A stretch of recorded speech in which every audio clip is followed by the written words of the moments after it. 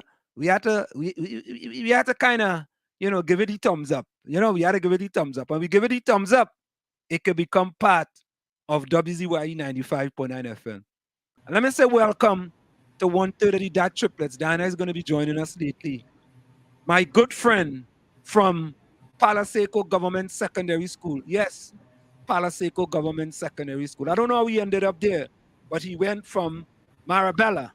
So what he used to do on the weekend, he will leave Sally Bay, go to Marabella on Sunday, and then when Monday comes, he goes to Palaseco Government Secondary School.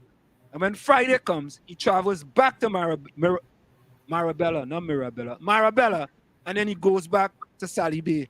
And he did that for many years, going to Palaseco Government Secondary School. I don't know if that school is still there, but that's how my good friend, no other than the commissioner in Newark, that is Thomas E. Marshall Nisbet boy. Tommy, welcome. Thank you for giving out all my business. I'm pretty happy that everybody knows all they're supposed to know now.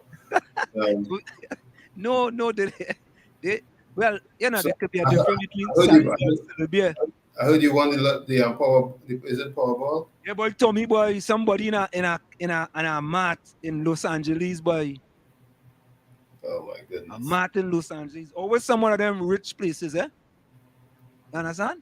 Well, I'm still hopeful. That's why I put on my NLCB shirt. I think I'm gonna win something. Yeah, well, they still have the I think that was the mega, Was that the mega? Whatever it was $1 billion, whatever it was. Yeah. I think that was the Powerball. Yeah, wherever it is. So yeah. So tell me, tonight we're gonna spend a little time with transactional leadership versus transformational leadership. We'll spend us a little time with that. After listening to Prime Minister Rowley press conference today, I think he put himself in more trouble more than anything else. 6 of one, half a dozen of the other, because it depends on the audience.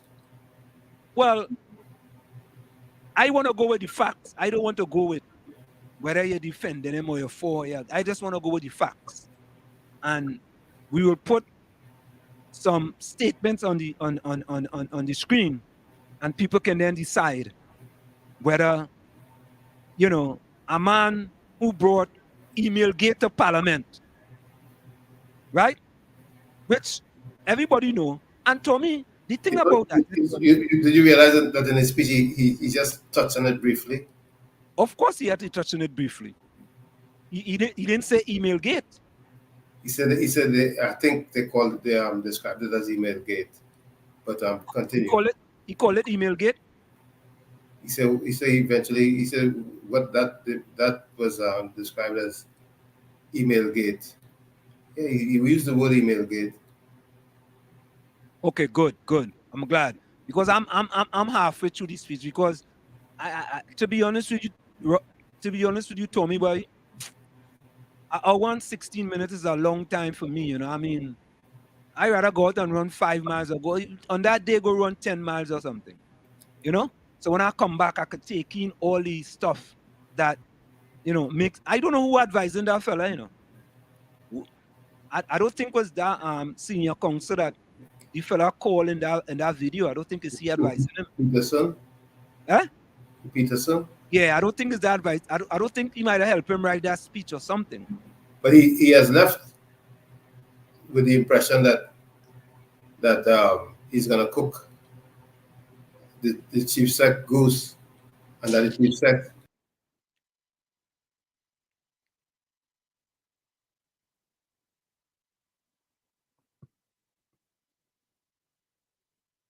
where that goes. Sorry about that, Tommy. Go ahead. Yeah. Quite all right. Yeah, Tommy. If it's one thing, Tommy, I am happy, elated, fantabulous, splendiferous that finally that fella gets somebody who could stand up to him in Trinidad and Tobago. And we go listen to Gary Griffith too. You understand? Standing up to him, right? Mrs. Kamala Possessor try her best, but she wasn't really up to the task. Yeah, she don't have the Yeah, she don't have the strength no more. She don't have the strength no more. She just don't have it. But Gary Griffith and Farley, them out front. You know, the thing is that you have to realize with a fella like that fella, you need certain type of personalities. Correct is right. You need people who have the personality, right, to go after him just like he does go after people. You know, it is funny, Tommy. I'm getting to the chat. I want people to remember this, Only remember this, Remember this, Don't forget this, right? This fella, let me get it here. Let me get it. Which one? Where it is, boy? What I do? All right, let me see something. Hold on, You know, what's very interesting to me is when he's done, he asked the press to field questions. He literally direct the questions, you know. So he might as well ask himself the question and answer it. No, that is yeah. I wanted to look at the one here where he called people imps, pimps, and chimps. I want to look that up. Okay, I might have removed that one.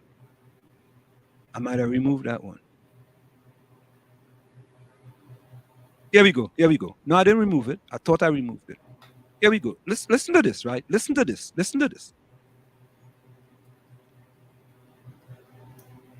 Hold on. Okay. The opposition leader wants to get around that by bringing the president name in the parliament in a substantive motion so that she and her imps, chimps, and pimps can scandalize the president in the worst way. The UNC is part of a politics of this country. We are not. We are the PNM and we will have none of it. So we have a prime minister, you know, calling people. I don't care who it is. Imp, pimps, and chimps. Imps, pimps, and chimps. That's acceptable for a prime minister, boy? So now, if we find him guilty of what Farley is alleging, we can call him a crime minister, right? Oh, that I like that, Tommy. Yeah, Tommy. The crime minister. Yeah. A crime minister. Yes. Should I copyright that? You should copyright that. Okay, all right. Copyright that. Crime minister. I had a copyright Dr. Chaos too. I had to copyright that. Because I'm starting to hear it all over the place now. You understand? People calling him Dr. Chaos now. I tell all you see, every time that fella gets on a platform, there's chaos. Every time. There's never a time that he gets on a platform and there's no chaos that comes out of him being on a platform. But you got to give him credit. He's very consistent in his behavior. If it's one thing, you got to give him credit. Very consistent and in his behavior. He shows quite a bit of experience in what he does and the way he presents himself. Oh yeah, he's a what did Diana say again? He's a what? He's a what? She used a certain term thing. Yeah, she describes him as a crafty, or I can't remember the term. Yeah. But the meaning is somewhere crafty, a very crafty, a person, and he does it very well. But I feel he meet the match in Gary Griffith and Farley Chavez Augustine. Farley is green, Farley has experience as Gary. And no, he's not. And the milk on his face is still showing. Correct, but as a person, he can tell that he is strong. He has a strong resolve. He has testicular fortitude. You understand? He has testicular fortitude, and he could deal with the bully in the China shop. He could deal with him. You understand? He had no problem dealing with him, right? It's tit for tat. Even though Mahatma Gandhi said an eye for an eye, He's not tit for tat. Like he says, he doesn't want to portray himself to be a potong, correct, backing at every kataya and every and hubcap. that's correct. But when I say tit for tat, when the prime minister comes out with something, he is very calculated. Let me put it that way. Calculated, that's the word. He's very calculated. And Tommy, I just wanted to, But for the people, you see, but what the prime minister is doing now, he's put something in Trinidad and Tobago's mind that Fali has committed a crime in what he did in his presentation, that his behavior is criminal, and that instead of now them going after him for one crime, they have many more crimes that they're going to be able to pin on him. And that's the impression that he's giving the population at this particular time. Yeah, but you know, he just backing up the wrong tree. We go get into that. We go get into that with some facts. And boy, Tommy, I have to say this. Somebody shared something with me. This is the time I believe Kamala Prasad possessed a press release. Kamala Prasad put out a press release, and we go get into that too. She hit the nail on the head. Okay. Maybe Gary must help she with that, but she hit the nail on the proverbial head, right? She did. So let's go to the chat here. I know we don't have no problems with the chat tonight, but Denise G was first in. Welcome and congratulations, Denise. Yeah. Let me get Denise a round of applause. Yeah, This is the first time. the chat today. Yeah. Denise first time, boy. Denise make our first day our first. Take this, Denise. Take this.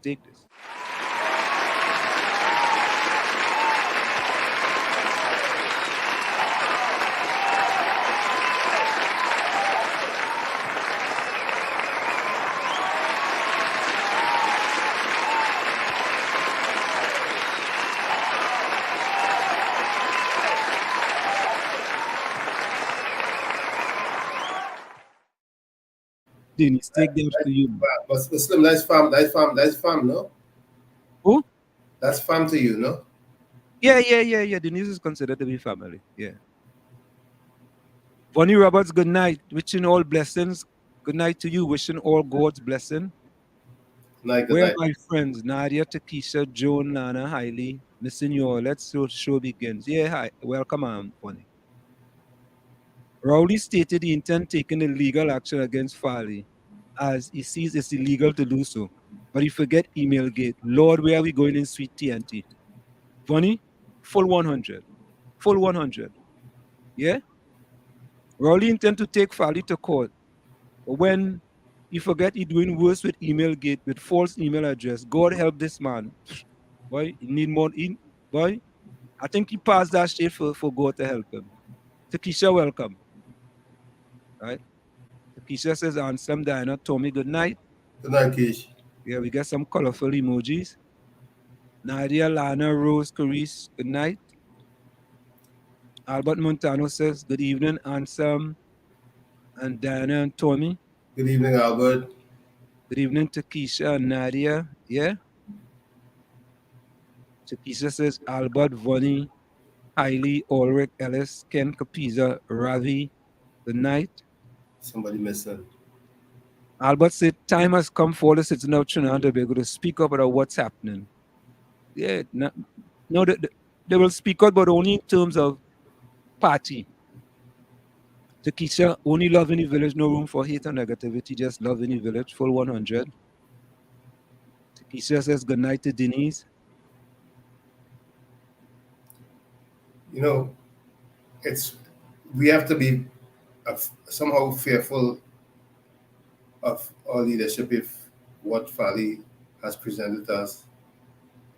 I would say if I don't want to just be given confirmation to it, but if what he presented to us is truth, we have to be very concerned about Trinidad, and that seems to be a creeping dictatorship. You know?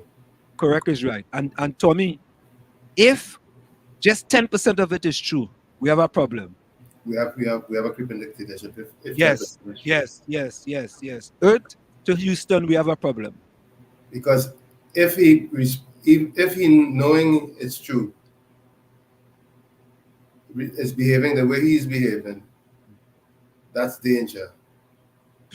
Why?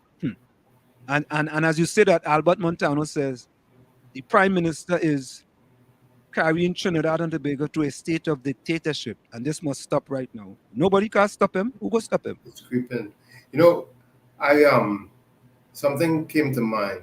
Ansel Dennis was in the House of Assembly when Fali was doing what he had to do, right? Saying what he had to say a couple of days ago. Is that true? You agree with me? I don't know if Ansel Dennis could be in the House. You know, he's not a member of the Assembly. Oh, who's the member of the Assembly? The minority leader. What's his name? What's his name again, boy? His name is gonna come to me. I forget his name. So, but who was the other person who was supposedly in the conversation? Ansel Dennis? No, it wasn't Ansel Dennis. It was Watson Duke and the minority leader. What's his name? You remember? No. Let me see if I could get it right. Wasn't he the one? Was he the one that who was in the conversation with the whistleblower? The mold? No, I don't think so. You know, I don't understand what you mean. He was in the conversation. Well, the mold described being in a conversation with the Prime Minister, Mr. Peterson. Who else? Yeah. Ansel Dennis was, yeah. They had mentioned, it was alleged that Ansel Dennis was part of that. Yes. Right. That's what it was. Yeah. And Ansel Dennis had a press conference too today. Ansel Dennis is what is his role? He's now the leader of the people's. He's now the leader of the PNM and Tobago. He was the previous. That's what I thought. He was the leader of the PNM and Tobago. So, but he doesn't. Is he the minority leader? No, he's not the minority leader. There's a next fella, man. I'm getting it mixed up. Then. No. The minority leader was the only guy that won his seat in the election. That got a seat. Right. So he became the minority leader. You know what? Somebody go tell us here. I forget who the fella is. Let me see. Who's the minority leader? Let me see. Hold on. Somebody will tell us here. Kelvin Morris. Thank you. Kelvin Morris. Yeah. Ventures, thank you very much. Ventures Duke told us. Kelvin Morris. Yeah. Kelvin Morris. Right. He's the minority leader because he won his seat. He was the only one that won his seat.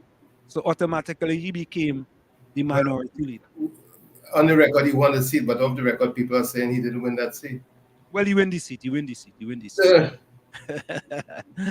We can't go by speculation because at the end of the day, they could say same thing for other seats too as well. So right.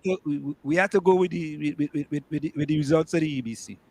Albert Montano said we have to stop making joke about everything and laugh at Dr. Rowley misbehavior in public office. We making joke, but Trinidadians laugh at everything. But if we don't smile and laugh, we'll be crying all the time. All the time. We'll be able to keep our composure to even do this show. Yep. It could be too late to reverse the laws that control the citizens of Trinidad, like prisoners in their own countries. No. At the end of the day, the people have a decision to make as well.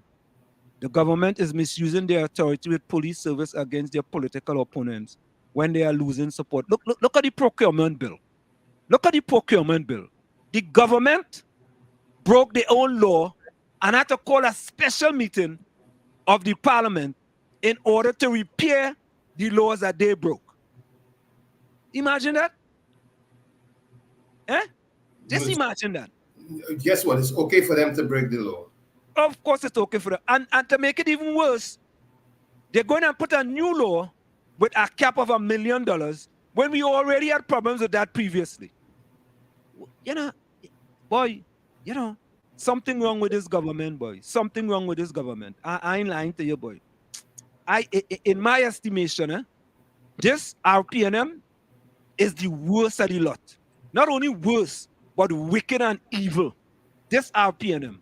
And all the listener is the RPNM.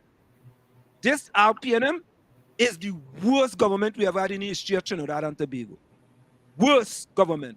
And not only that, but most wicked and evil government we have ever had in the history of Trinidad and Tobago. I said it. And we have all kind of proof. All kind of proof. Right? I mean, and after the break, we're going to get to the Prime Minister lying again. And my mother-in-law told me 34 years ago before I get married, a liar has no memory. Yesterday, he had a press release talking about he don't know Abdullah. Today in the press conference, he talks something totally different. I will show it to all you. Right? The fella can help himself. He just cannot help himself. But at the end of the day, he's consistently lying. So, I mean, I don't know what to say. Listen, he needed time to sleep on it and to remember who Abdullah was. Yeah. Why? Yeah. He just said, cover my mouth so the wrong thing wouldn't come out. Curtis Monteshad, boy. Welcome, man. Victoria, good night to you. My good friend Victoria. There's something wrong, you know. I ain't seen Nadia. I wonder if she needs a phone. Yeah, we gotta do something. Victoria Morris says, good night to all. To Keisha, hope you're okay. Life goes on. Albert, I agree with you. As Tobagonians, I'm sick and fed up of all them. Hope the law kicks in and put an end to this. Listen to this. If all you want, go and investigate the audio tape. Wherever the chips fall, let the chips fall where they may. Who the cap fit, let them wear. But you have to investigate the allegations that was put on the table by THA Chief Fali Chavez Augustine. You have to investigate it.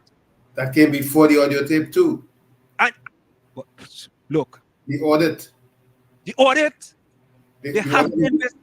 The audit is kept secret by central government. And not only that, but a man gets suspended for that audit report. So if somebody was suspended, mean to say there is more than mortar in the pestle? There's more than mortar in the, is that what it is? Yes, right. Is that what it is? Yeah. Right. So that is it. You understand?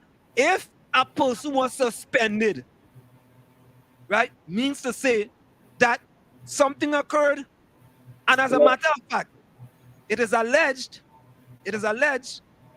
that was under Ansel Dennis. So if it was under him, and then Abdullah is talking about Ansel Dennis was in the room, what's left to be? What is people left to think?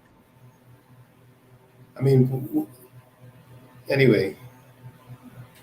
Listen, all of them have something to answer. All of them. Yeah? Yeah, Rajvi boy, monkeypox have landed. Yeah? Monkeypox touched down, boy. Yeah. Oh, I just remember what you were saying. There's more in the mortar other than the pestle. Right, there's more in the mortar than the pestle. Yeah. Correct, is right. Victoria, I'm good after God. I'm sick of them too. Yeah. It's a. Remember, most Tobagonians are peaceful people. This kind of behavior is not healthy for the country. Yeah. Tell Rowley behave himself. Oh, Lord. Yeah. Hey, Stephen, good night, man, and welcome. Politics in TNT is too much now. It is absolutely true. It is just too much. It is too much. And it is fueled by Dr. Chaos. You know, a friend of mine from Trinidad sent me something, and he said the worst part of the whole equation is that makes it look so bad. It's two big onions going at each other. Correct. But you know, Tommy, I will not blame the transformational. They always see it in the bucket, transactional versus transformation.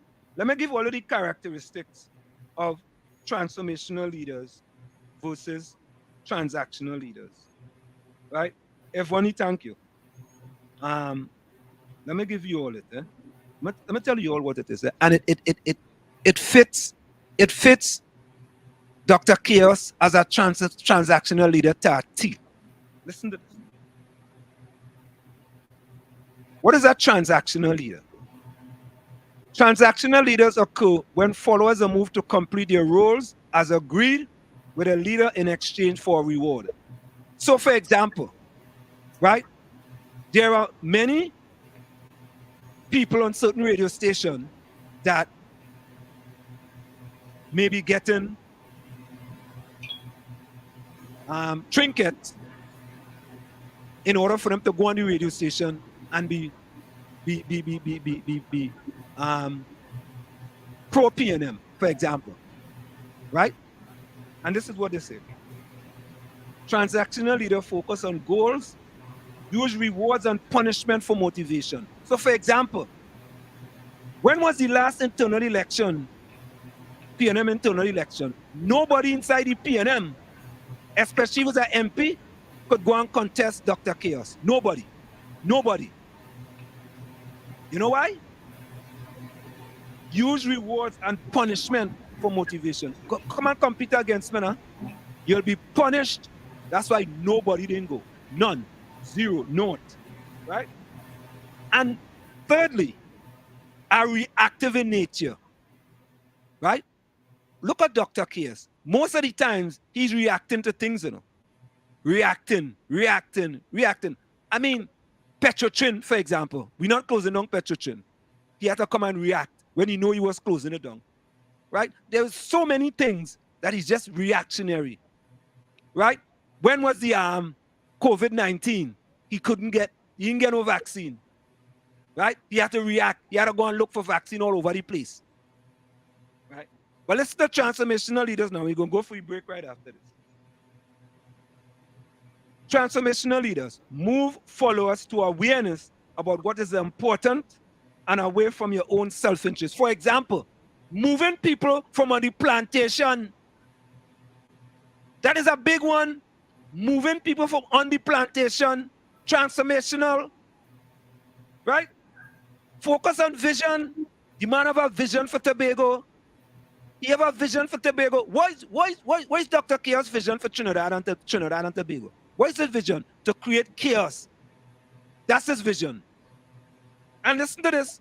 Secondly, use in charisma and enthusiasm for motivation. Charisma and enthusiasm. For example, look yesterday. It was yesterday or after his speech in the THA. He was outside hugging people, you know, enjoying people, talking to people. When was the last time you see Dr. Chaos do that? When is the last time you see Dr. Chaos walk in any constituency? When? 2014. No, Tony. He had to walk after that. No, you're not being fair. You ask me a question, I give you an answer that I saw. I saw it with my own two eyes. I was there. No, Tommy, he had to walk after 2014. Okay. You asked me when last I saw that. All right. Well, it's time for the break. Anyway. Yeah. And lastly, are proactive in nature. Right? That is why Fali Chavez Augustine went into the THA and he was proactive. You understand? And he said, take this in your preference, Dr. Chaos. Let's go for a quick break. It's just Ansem and Tommy with you tonight until Diana joins us in the village with the DAT Triplets on WZYE 95.9 FM. Stick and stay. We'll be right back after this short message. You're listening to WZYE 95.9 FM. You are listening to WZYE 95.9 FM, the most influential name in Caribbean radio in the tri-state area. Broadcasting from East Orange, New Jersey, the most influential name in Caribbean radio, WZYE 95.9 FM. It's in the village with the DAT Triplets and WZYE 95.9 FM. We come there every Tuesday, Thursday, and Saturday from 7 to 10 p.m. That's Tuesday, Thursday, and Saturday from 7 to 10 p.m. So let me add this. Yeah. Transformational. The leadership is defined as evolving, people focus, Correct, that's right. They invest in learning and growth opportunities. Yep. Yep.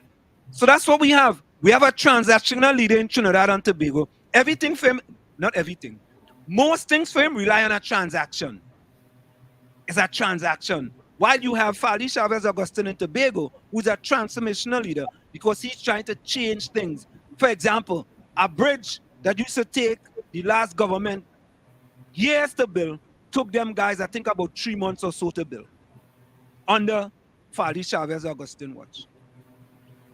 You understand? And Vonnie says, Fali is getting there. He's coming to come. Be brave. You have most of Tobago supporting you. PNM realize that these Tobago seats are no longer considered safe. Absolutely. Tommy does say that all the time. Tommy, yeah, you preach. Yeah? And he referred to that too, that he's not concerned about Tobago East and West. Who's that? Hogwash. Hogwash. We know he has to be extremely concerned about it because not being able to muster those 2 seats, it puts the PNM in a very precarious position. Yeah, Ventures Duke, thank you. Kelvin Morris. Mean Gene also sent us to as well. Thank you. We actually forget that fella name. Right? Albert says, Vonnie. No, Nadia is, Vonnie. Welcome, Nadia. When Tobagonians make up their mind, they don't change back. Yeah, Yes, Nadia. See you. Correct is right. Nadia, good night. Say good night, Ansem. Good night, Tommy. Good night, everyone. Blessings. Good night, Nadia. Not in Trinidad today, or what? The 2 MPs in Tobago will change in 2025 to the new political party, will not return to the PNM. Albert, one thing I would say, I will never, ever say the PNM is dead. Just like I wouldn't say the UNC is dead, right? Because Trinidad Margo welcome. Because I think under different political leaders, right, who have the people in Trinidad at heart, a lot of things can happen. So I don't think, and Tommy, you could chime in. I don't think 2 parties, the PNM and the UNC, are there to stay in Trinidad and Tobago forever. They're not going anywhere. They're just not going anywhere. Right? Go ahead. I believe a devastating blow could change everything. Well, not could change it, but not that they can't come back. Yes, they may be able to come back, but they can be put to bed. Nothing is impossible. And in the early days, the thought might have been the DLP will be there forever too. But now with 33-3, people thought the PNM was dead. And then 29-12, they thought they were dead. So I think we had to look at it from a critical perspective. You understand? We had to look at it from a critical perspective. Now, Tommy, if another party gets an opportunity, what you have to do is to look at the mistakes of the parties in the past and make sure that you don't even get close to making any of those mistakes. Making any of them, right? Any, not even close. Because when you make just one of them, it reminds us from your past, other parties' past behavior. Right? So you have to act like you have on Teflon tape. What we need is a new crop of politicians with a whole new perspective on governance. I agree with that. Because Tommy,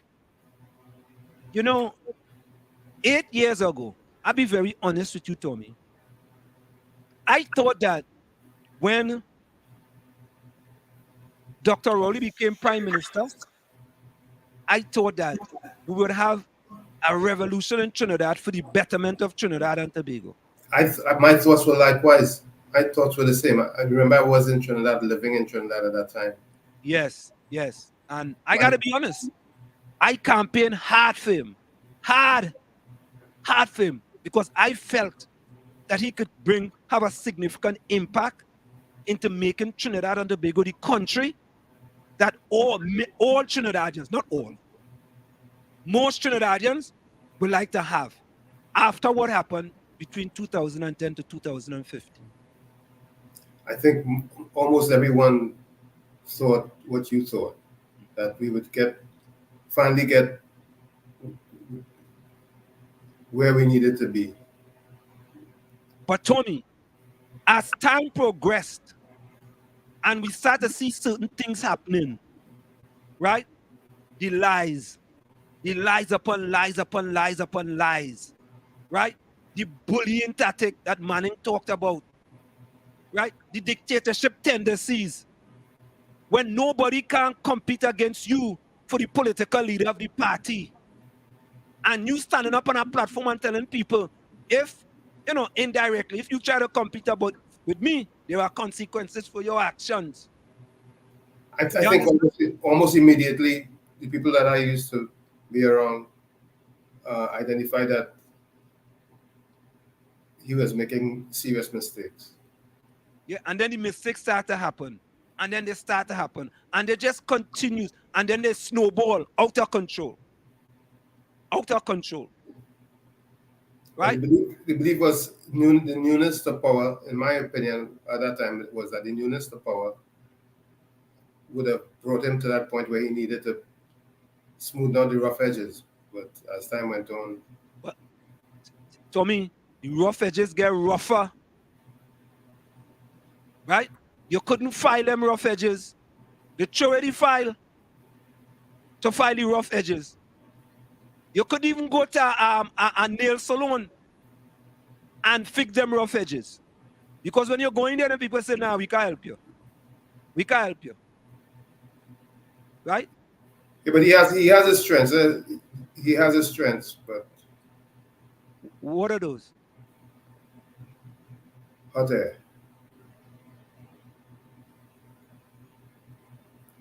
Hot air. What are those strengths, Tommy? Talk. Eh? Talk. Tommy is saying that very, very low, Oh, God. So, Tommy, you are saying that it's easy if you're a politician and you could come on the platform and fool people. For example, let me say the latest fooling of people. You come on a platform and you telling people this local government election is based on local government reform. Right, Tommy? That's what it's based on, right, Tommy? And I'm asking these people the question, how could an election based on local government reform when the law is already passed in Parliament? If the UNC win 14 seats, they vote overwhelming for the UNC and they win 14 seats. How does a vote for them go and change the law that's already in Parliament? How does it change the law? Maybe at the last moment they'll put a referendum on the ballot or something, Say that again? Maybe at the last moment they'll put a referendum on the ballot. No, they can't do. They don't do that in Trinidad. No, well, I'm just being... Yeah, I know. Yeah, well, Tony, maybe they could do that. How? Let me ask you a question. The property tax in Trinidad is 3% of annual rental value. Right? All that's part of local government reform. When you vote August 14, does your vote change that? Negative. So why people, and I'm gonna say this, PNM people, why PNM people standing up and calling the radio station and say, "Oh boy, what wrong with all you? We have to vote for this election, this local government election, because it's based on local government reform. It's based on local government reform. We want local government reform." You know what? The UNC don't want it because they didn't vote for it in Parliament. They didn't vote for it, but they don't want it. And I'm like listening to them and I'm saying, really, boy? All you're that gullible? All you wouldn't worry about when local government reform come, right? And after August 14th, and all you had to pay 3% in property tax, right?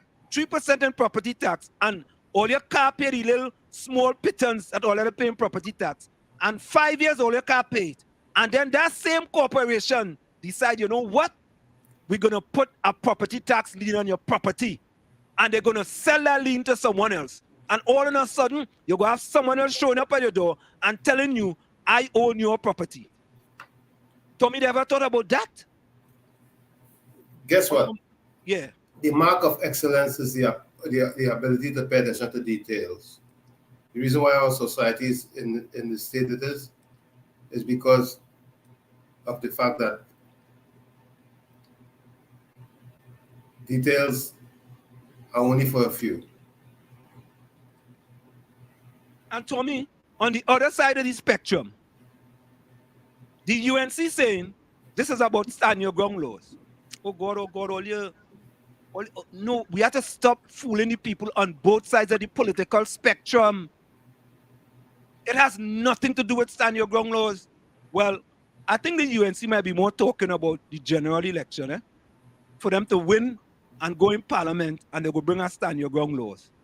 Even though I am against stand your ground. You don't think that's more of it, Tommy, what they were really saying? Well, I don't know if it's stand your ground or stand in your yard.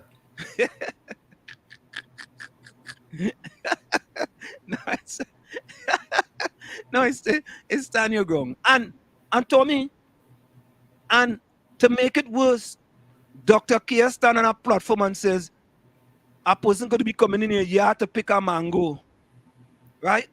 And you could use stand your ground laws, and then they could use one race against the next race and stand your ground laws. That's the Prime Minister of Trinidad and Tobago, you know. And all of a sudden, them people running with that and saying, yeah, you go be. All you have to stop it, you know. Stop it. That doesn't benefit the country. David Sampert, welcome. It's heavy dictatorship. Next steps, you will close down the Red House and take presidential ranks. I don't think that could happen, David. But as you always say, once the toothpaste is out of the tube, or you get once the toothpaste is out of the tube, you cannot put it back in. Well, not you cannot put it back in. How are you getting it back in? Well, you cannot put it back in. You could maybe try and squeeze it back in, but you all get the idea. Once the toothpaste is out of the tube, you can't put it back in. You understand? And this toothpaste been out of the tube long time with Dr. Chaos. Long time. The toothpaste been out of the tube. Right? And he really doesn't care. I just don't think that guy care about Trinidad and Tobago, man. I don't think so. Yeah? Yeah, Nadia, Rowley, behave yourself. He is the Prime Minister. Yeah, behave like a Prime Minister. Yeah, Ray, still, boy. We still are wrong, boy. We keeping on chucking. We keeping on chucking, boy. Where you been, Ray? I don't know. Ray's at UNC. Ray does be following all them UNC platform all about the place, boy. Yeah? But you know you're welcome here. You know what I mean? Yeah, Margo, welcome. Capiza said close it down. Close down what, Capiza? Capiza. All right. So Ray still say, Wall Street, let me ask you something. You're coming to now to help us vote the wrong people out of power, or you just continue to talk about it live on your station? No, I ain't coming to Trinidad to vote. No, I'm not. I'm not. And even if you were, you wouldn't tell him. Yeah. Toby, correct is right. And if I was, Ray, I wasn't telling. Yeah, I wasn't telling. Yeah. Eh? Because your security is very important. Very important. Very important. Yeah? Ray say all that, laugh out loud. Yeah. Security is important. Vonnie says, I do hope Tobagonians realize that PNM is not good for them. These two seats have them worried. All them PNM know that. Watch it, Olio. I want to make it clear. I am not a supporter of the RPNM. I don't support the RPNM. Right? I mean, I used to at one time think that Dr. Nyan Gasby Dolly was one of the best ministers, and she take a little fall with the books that they put in the bookstore and the situation that happened with the kids at Trinity School, and then the situation that happened with the fees. You know, she should have known about those fees a long time ago. You understand? So, I mean, and I don't want nobody in Trinidad to tell me that education in Trinidad is free. Okay? I don't want nobody to tell me that. Education in Trinidad is not free. Anytime you have to pay a fee, it's not free. So I don't want to hear that no more. Don't come with that no more. The education is not free. When it's free, I never know, Tommy, when you had to pay for free. Tommy, is there any instances where you could pay something is free and you had to pay? I don't know. Free 99 is free 99. If it's free, it's free. That's right. It can't be you had to pay a fee, a registration fee, and that's free. A registration fee, and that's free. No, it ain't free. A fee free. A fee free. Yeah. Yeah. We still say all these lives just yap, and yet Trinidad is the same and getting worse. Yeah. I really not seeing the point in this, but that's just me. We still say, Walls, how them ain't like you saw 91.9. So your girl don't leave Aisha Wells. Well, let me say something. I want to put this up here. I have this quote here. Let me see if I remember it. Hold on. Where is it, boy? You see what Vonnie says here? Okay, here's that. Restel, let me say to all these people who say they don't like me and they don't care about me and I don't have a trade that in my heart and all kind of things. Here is this quote. It says, when your intentions are pure. When your intentions are pure, you don't lose friends, they lose you. Let me repeat that. When your intentions are pure, you don't lose friends, they lose you. So I don't consider them as losing friends. Yeah? No, I don't consider that. You know what I mean? What Vonnie says here is, Tommy and Anslim, I don't agree with you. Forget Mr. Manning. Raging bull behavior when he don't get his ways. So Vonnie saying he don't believe that we forget Mr. Manning statement about raging bull behavior. I don't think we forgot it, Vonnie. But Vonnie, we played that last show. Or we forget that. Or Vonnie wasn't there. Maybe not.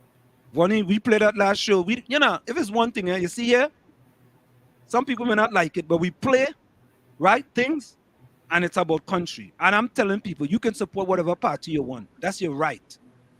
That's your right to support whoever you want to support. Right? I don't have a problem with that. Vonnie wants us to try to get Mother Bernie. Yeah, we try to get her. You know what? As we say that, let me try and call Ochoy Charles. Let me see. Hold on, What happened to Max? Yeah, Max gonna make it today. I tried him.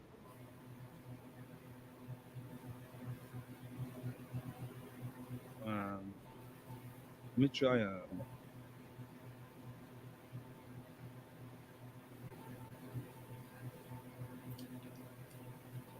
Mother Bernie wouldn't be a bad idea either, Yeah, I'll try it. Let's put our finger on the pulse. Yeah, but I rather her come in though. I want to give her a call just. Let me call Ochoy Charles. Let me see if he go pick.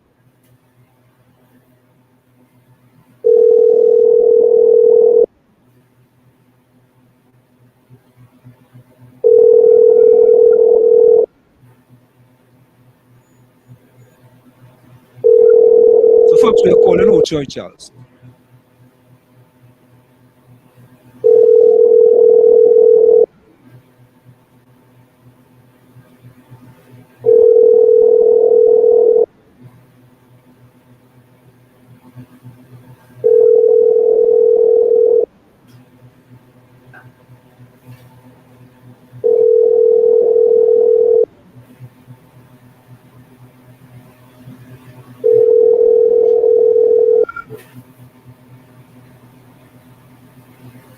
He just say, he didn't answer. He said, Walt, the suffering is your fault. He said, like Jesus, he anointed Rowley. I anointed Rowley. I can't anoint nobody. Hey, Bisha. How come Bisha? The pizza said, look, all of a sudden, he talking about what really happened in TNT. Who's that?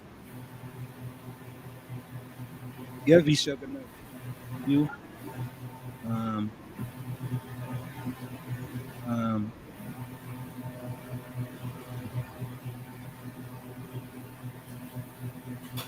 um, Bonnie said, personally, I think Philip Alexander should change the tone of speaking. He needs to be more statements. That will help him. Yeah, okay. Denise, you call me a comedian tonight. Listen, my darling, if I don't take a lighter approach to things, sometimes it will just burden me. Yeah. So, And some I'm using my daughter's phone.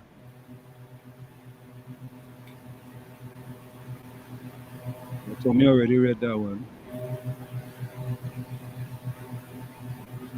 Says only Ansem and Sleepy Joe remains.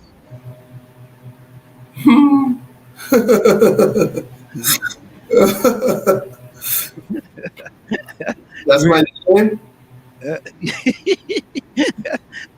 I don't know. We still say Ansem, I hear him say is a false professor. Is that correct, sir? Ask Rowley. Ray, ask Rowley. And ask the people on 91.9 who stopped saying it. Because they're afraid what would happen. I had time to study them people. Oh boy. Kapisa say you're afraid to go through my cock.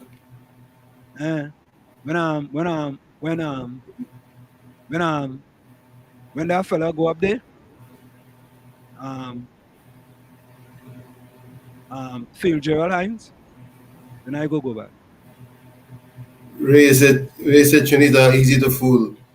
Understand we get smart.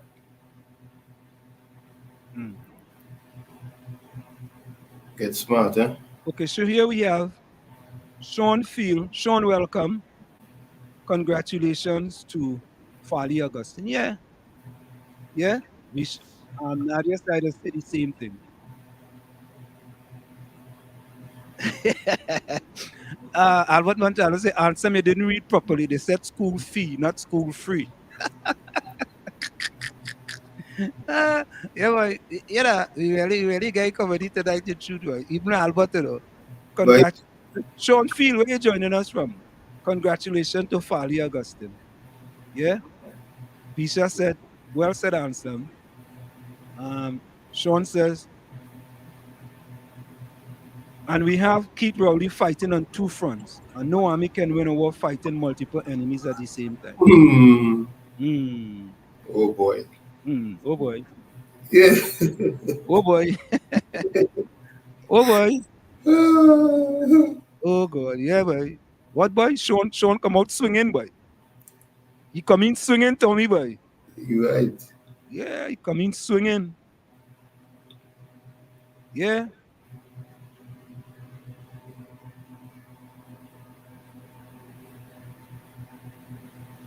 Yeah.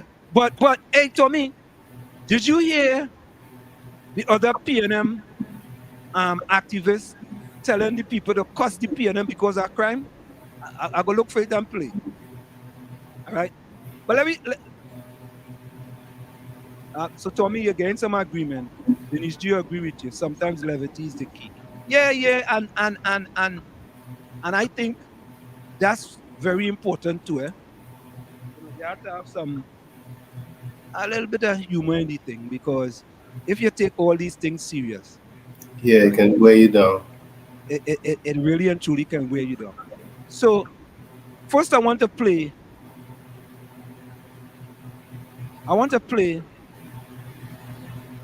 Gary Griffith on Dr. Chaos Hypocrisy. Right? And if anybody should know, Gary Griffith should know. You know, because he had to deal with him up close and in person. Right? And then I want to play a little part of the press conference today, and then I want to go to some other things. So listen to Gary Griffith. Keith Rowley, you have indeed proven yourself to be the ultimate hypocrite and shows why you are unfit for office and should not lead this country. So you decided to state that Fali Augustine used an avenue in the Tobago House of Assembly to make comments that could affect the reputation of others, and you voice your disgust, even though this Fali Augustine has an individual who's an actual witness, a whistleblower. But you are concerned that he used an avenue to prevent any action being taken against him by those persons who have been accused. You are indeed a hypocrite, Rowley, because one, do you recall Emailgate? You claim you get a typewritten document that you take and send to Parliament. A 10-year-old child would have known that it was a typewritten document and not actual emails, as there were 21 errors showing that it could never have been emails. However, like the coward that you are, you decided not to take it to the police, but to go to Parliament, where is the one place that you can lie about others, smear their names, and have no repercussions taken. The same thing that you're complaining now with Fali Augustine. And recently, you decided to handpick civilians who have no law enforcement authority, pay them hundreds of thousands in taxpayers' dollars, ask them to do an audit, get the information, get the report, and again, like the coward that you are, your plan was to have taken it to Parliament to smear the names of others who may be politically opposed to you, and knowing fully well that Parliament is the one place that persons can lie about others, smear their names, and nothing could be done on that individual. Keith Rowley, you're indeed the ultimate hypocrite, and I want Trinidad and Tobago to notice the character of Keith Rowley.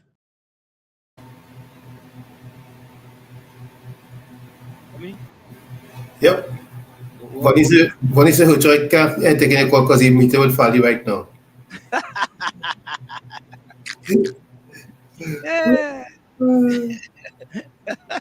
But Ray, you're right. When we laugh, you could hear our cuss coming out, right? Instead. Yeah. So that is. I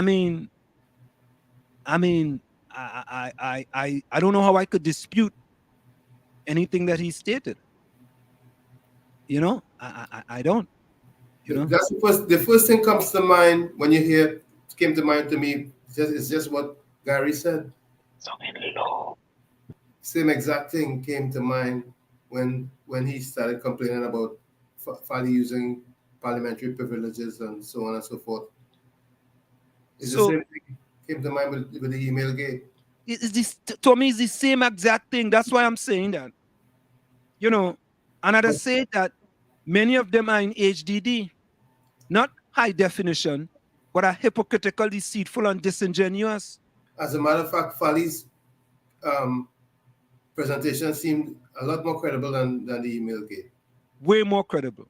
So let's listen to the demonization of the THA by Rowley. I want you all to listen to this. And Diana, we're going to bring you in just now. Let this just finish here.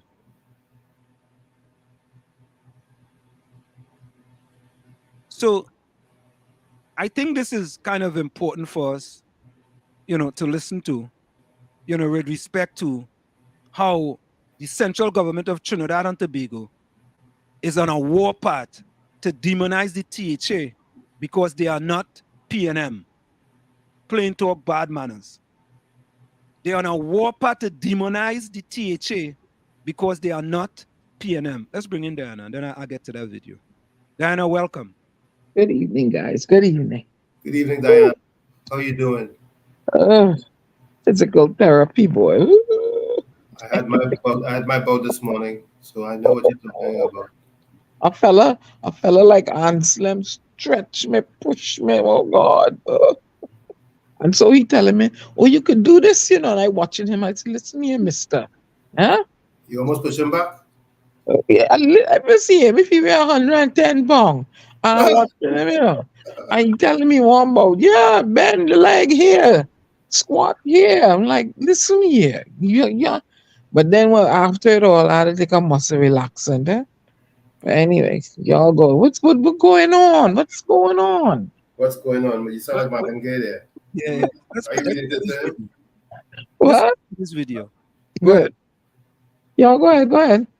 The political landscape of Trinidad and Tobago has been fraught with tension in recent times, particularly concerning the actions of Prime Minister Dr. Keith Rowley towards the Tobago House of Assembly, THA. Accusations of demonization have been leveled against him, as he employs various means to undermine the democratic institution. In this article, we delve into 5 reasons behind Dr. Rowley's alleged attempts to tarnish the image of the THA and the implications this has on the nation's democratic fabric. The THA's autonomous standing. One of the key reasons behind Dr. Rowley's attempts to demonize the THA could be attributed to the Assembly's autonomous status. The THA enjoys a considerable degree of self-governance within the broader framework of the Trinidad and Tobago government. This autonomy allows the THA to exercise its powers independently in areas such as finance, land, and local administration. Dr. Rowley's desire for greater centralization of power may lead him to challenge the THA's authority, hence the attempt to discredit it. Political rivalry and power struggles. Political rivalries and power struggles often form the backdrop of such confrontations. Dr. Rowley, as the Prime Minister, and the THA, as a separate governing body, may have differing ideologies and policy objectives. These ideological clashes can fuel a contentious relationship, with Dr. Rowley using various tactics to weaken the THA and its elected representatives to assert his authority and agenda. Controversial policies and legislation. Critics of Dr. Rowley argue that his attempts to demonize the THA are driven by the Assembly's opposition to certain government policies and legislation. The THA, as an independent entity, may voice dissent on issues that it deems unfavorable for Tobago's development. In response, Dr. Rowley may resort to discrediting the Assembly to marginalize their opposition and stifle their influence. Public perception and political support. Demonizing the THA could also be a strategic move to influence public perception and garner political support. By portraying the THA as an obstruction to progress or a source of corruption, Dr. Rowley may aim to rally public sentiment against the Assembly and strengthen his position as the leader of the nation. Creating a negative image of the THA could make it easier to justify any measures taken to limit its powers or decision-making capabilities. Centralization of power. A deeper concern lies in the potential ramifications for Trinidad and Tobago's democratic system. Dr. Rowley's alleged attempts to weaken the THA could signal a broader agenda of centralizing power in the hands of the central government. Such a concentration of power may undermine the principles of decentralization, checks, and balances vital for a healthy democratic system. Conclusion. The allegations against Prime Minister Dr. Keith Rowley concerning his attempts to demonize the Tobago House of Assembly are both complex and concerning. The THA's autonomous status, political rivalries, and policy disagreements are just some of the factors contributing to the ongoing tension between the two entities. As citizens of Trinidad and Tobago, it is essential to closely monitor these developments, as they have significant implications for the nation's democratic fabric and political landscape. Preserving the autonomy and integrity of the THA is crucial for upholding the principles of democracy and ensuring equitable governance for all citizens. Didn't I tell you he was an astute politician? Yeah, that's the word. That's the word. We're trying to remember your utterances earlier, Diana. Yeah, democracy is under attack under this Prime Minister of Trinidad and Tobago. There's no doubt about it. Democracy in Trinidad and Tobago is under attack. And if people don't stand up, right, Trinidad and Tobago will never be the same again. Never. Nope. Never be the same.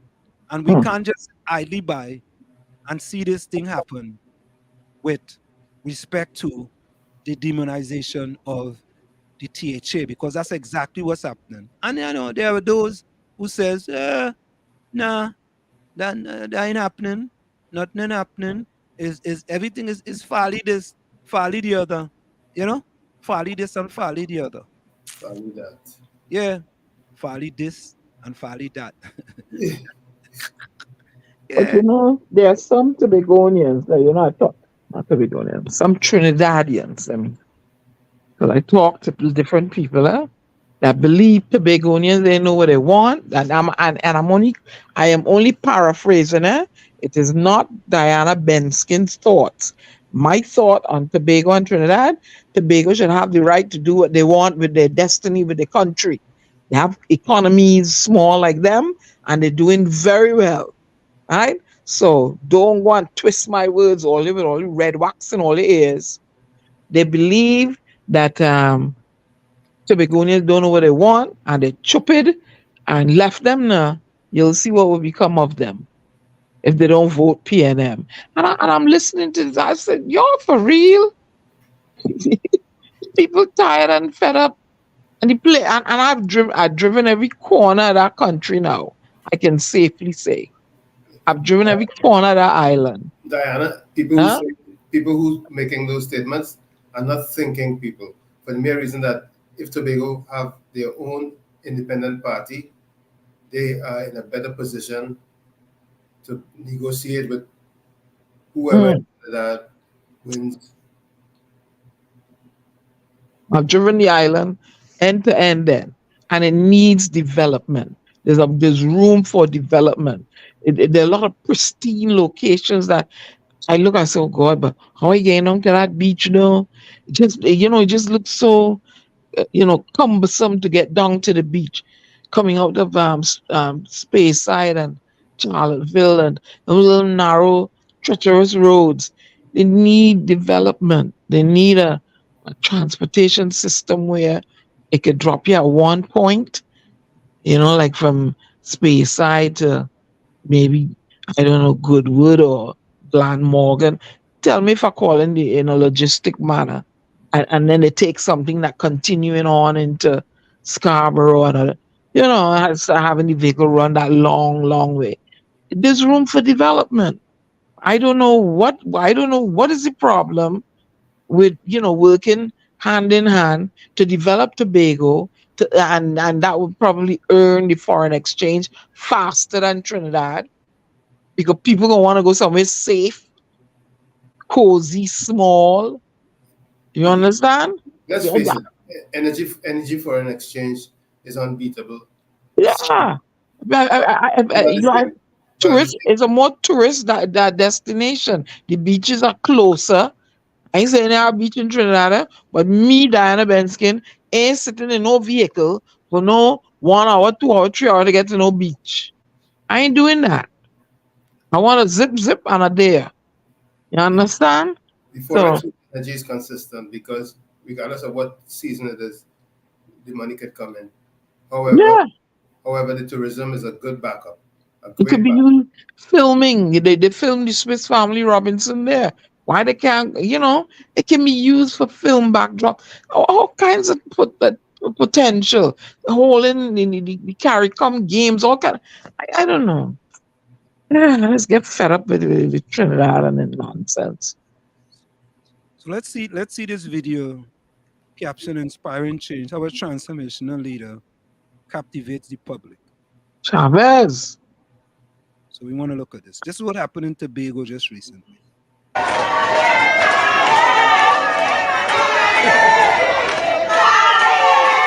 Let me ask you guys a question. Have you guys ever seen Dr. Chaos do this? Nope. Tommy said the last time he saw was in 2014. He was in opposition at that time. He was in opposition. Tommy, I think he has walked the streets since 2014. You may not have seen it. I'm sure he has. I'm telling you. You asked me when I saw. No, yeah. But I'm trying to remember when I last saw it happen. All right, let's keep on. Well, I seen him dancing in a conga line the other day, so that is considered walking the street. Nah.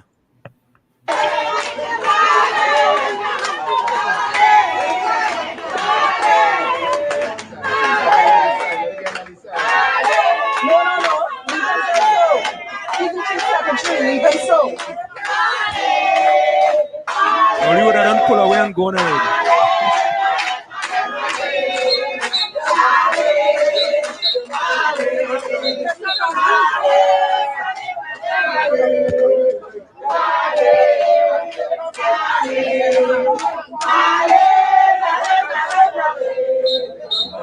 So let's do it.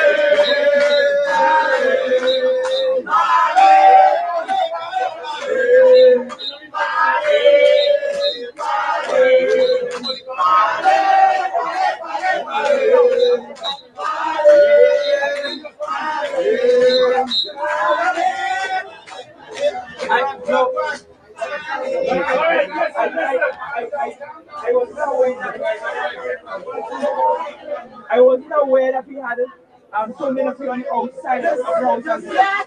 So I am Mr. Augustine, just turn on it. I'm very happy. Thank you. For your support, all of you. I am grateful for all the prayers that I've been getting from you all. That means a lot.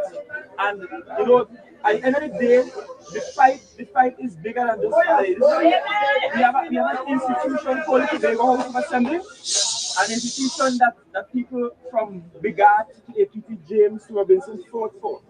And one of the things we have to be careful because governments come and go. Let's be real.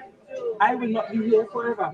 But what must outlast me and outlast the executive members must be the institution of the Tobago House of Assembly. And so, in this fight, I want us to see it as a fight for the THA and not just for Farley. Farley will be well after God. But the THA, the issue of the THA must ensure that no one is able to destroy it. As a matter of fact, the fight is supposed to expand the THA. Everyone has been asking for the longest while. And that's what the fight is about. So I'm very grateful and thankful to all of you for the support. And we will always keep supporting you. We will stay by your side. Believe me. So there you have it, folks. Yep. You know, I mean, straight up and down. Yeah, I have never seen. I did see people greet Kamala that way, though. No. I don't have a problem with that. She's reached out and she's hugged and they've called for her and I've seen that. But all I hear, I see the Boo Hines the other day. Where he was? He was walking outside. I said it to y'all. He was walking outside Parliament and some man they boo him. Oh, geez. So Trinidad Margot says, I can tell from the following politics. I'm going to put that up here. Hold on. Okay. All right. Okay, this is what it said. I can tell from the following politics in Tobago for the last 2 years, leading up to the election of the secretaries in the THA. I see Tobago people as far advanced in their thinking. Their resolve have been refreshing and an example for the bigger islands, Trinidad. They want their autonomy and now has the team to do it. They just have to be patient. All I see is respect for people and a love for people as well. Thank you. Of the man is evident and can't be stopped. He's a boss. Trinidad Margot, more 99.9% of the time, your post does ring poetic. Yeah. I have to be honest. It has been on the button. You understand? And Trinidad Margot is a pepper. Trinidad Margot, you know how to show that in there. Right? But no, it has been on the button. Yes. She does hit it. She does hit it. Hit it for 6. But even though she's a pep, she's respectful to the THA and she does not come in that venomous, rhetoric, poisonous, arsenic, laced, toxic rhetoric that the party you support and the supporters tends to want to spew. Which party? Which party? Toxic. Which party I support? The party that you support. No, I don't support the RPNM. You're supporting PNM though. But I don't support the RPNM. All of them in there, that's what I recycle people. We need new people in the camp. That's what I say. Kind of them old heads. Say, yeah, this Stuart Young calling people pot hung. And he's still inside there. All them need to move and go. Now, the next one ain't doing any work. The minister works. They fix that pipe yet? People getting the water yet? Yeah. People getting the water yet? I think they fix the pipe. They fix the pipe? Yeah, I think they fix it. People getting the water yet? Huh? Oh, madness. And Trinidad Margot, this is what different about us. We love you in here. We ain't lying. Because, I mean, and everybody, regarding of your comments, right? We believe that when you have comments that is pro Trinidad and Tobago, that's what it should be about. You could still support for example, Trinidad Margot supporting Pep, means nothing wrong with that. But her statement, that was pro-Trinidad, was pro-Tobago. That statement was pro-Tobago. Because she's a Trimbagonian. Even though she's supporting Pep, it's pro-Tobago. And that's the same thing I just tell them. Yeah, Tommy. No. I'm okay. I wasn't saying anything. I'm listening. It's me. She's a Trimbagonian. Okay. So she's being patriotic. Yes. You understand that? And being patriotic means you should be able to voice your opinion, support who you want, right? But don't come with the poisonous lace rhetoric thing. I've set up for them. You stand up, you make a suggestion about something. They want to choke you. They want to choke you. And we always encourage truth to power. We encourage truth to power. Now, someone has asked me many times, do I support the NTA? And I say, yeah, I support them. And listen, yeah. And we still going along. Yeah, and on our platform, you could support who you want. I want to say we are the only platform that's related to Trinidad and Tobago politics that you could come in and support whichever party you want. Come with your facts, come with your information, and let we debate. Let we debate. Let we talk. Let me talk how we could better the country. You could support your party. Let me talk how we go better the country. But I want to go to this video here. I'm taking it from about 13 minutes, and I want you guys to listen to the Prime Minister for a little shortly, and then we're gonna go to a statement that was made by Kamala Persad-Bissessar, and then we go to the Constitution, not the Constitution. We're gonna go to the THA Constitution that shows us how this Prime Minister here is a proverbial liar. Oh Lord. Ladies and gentlemen, this matter is extremely serious. Let us begin by listing them. One, the person who was suborned for that testimony is a police witness. Wait. All you know. Here's my question now.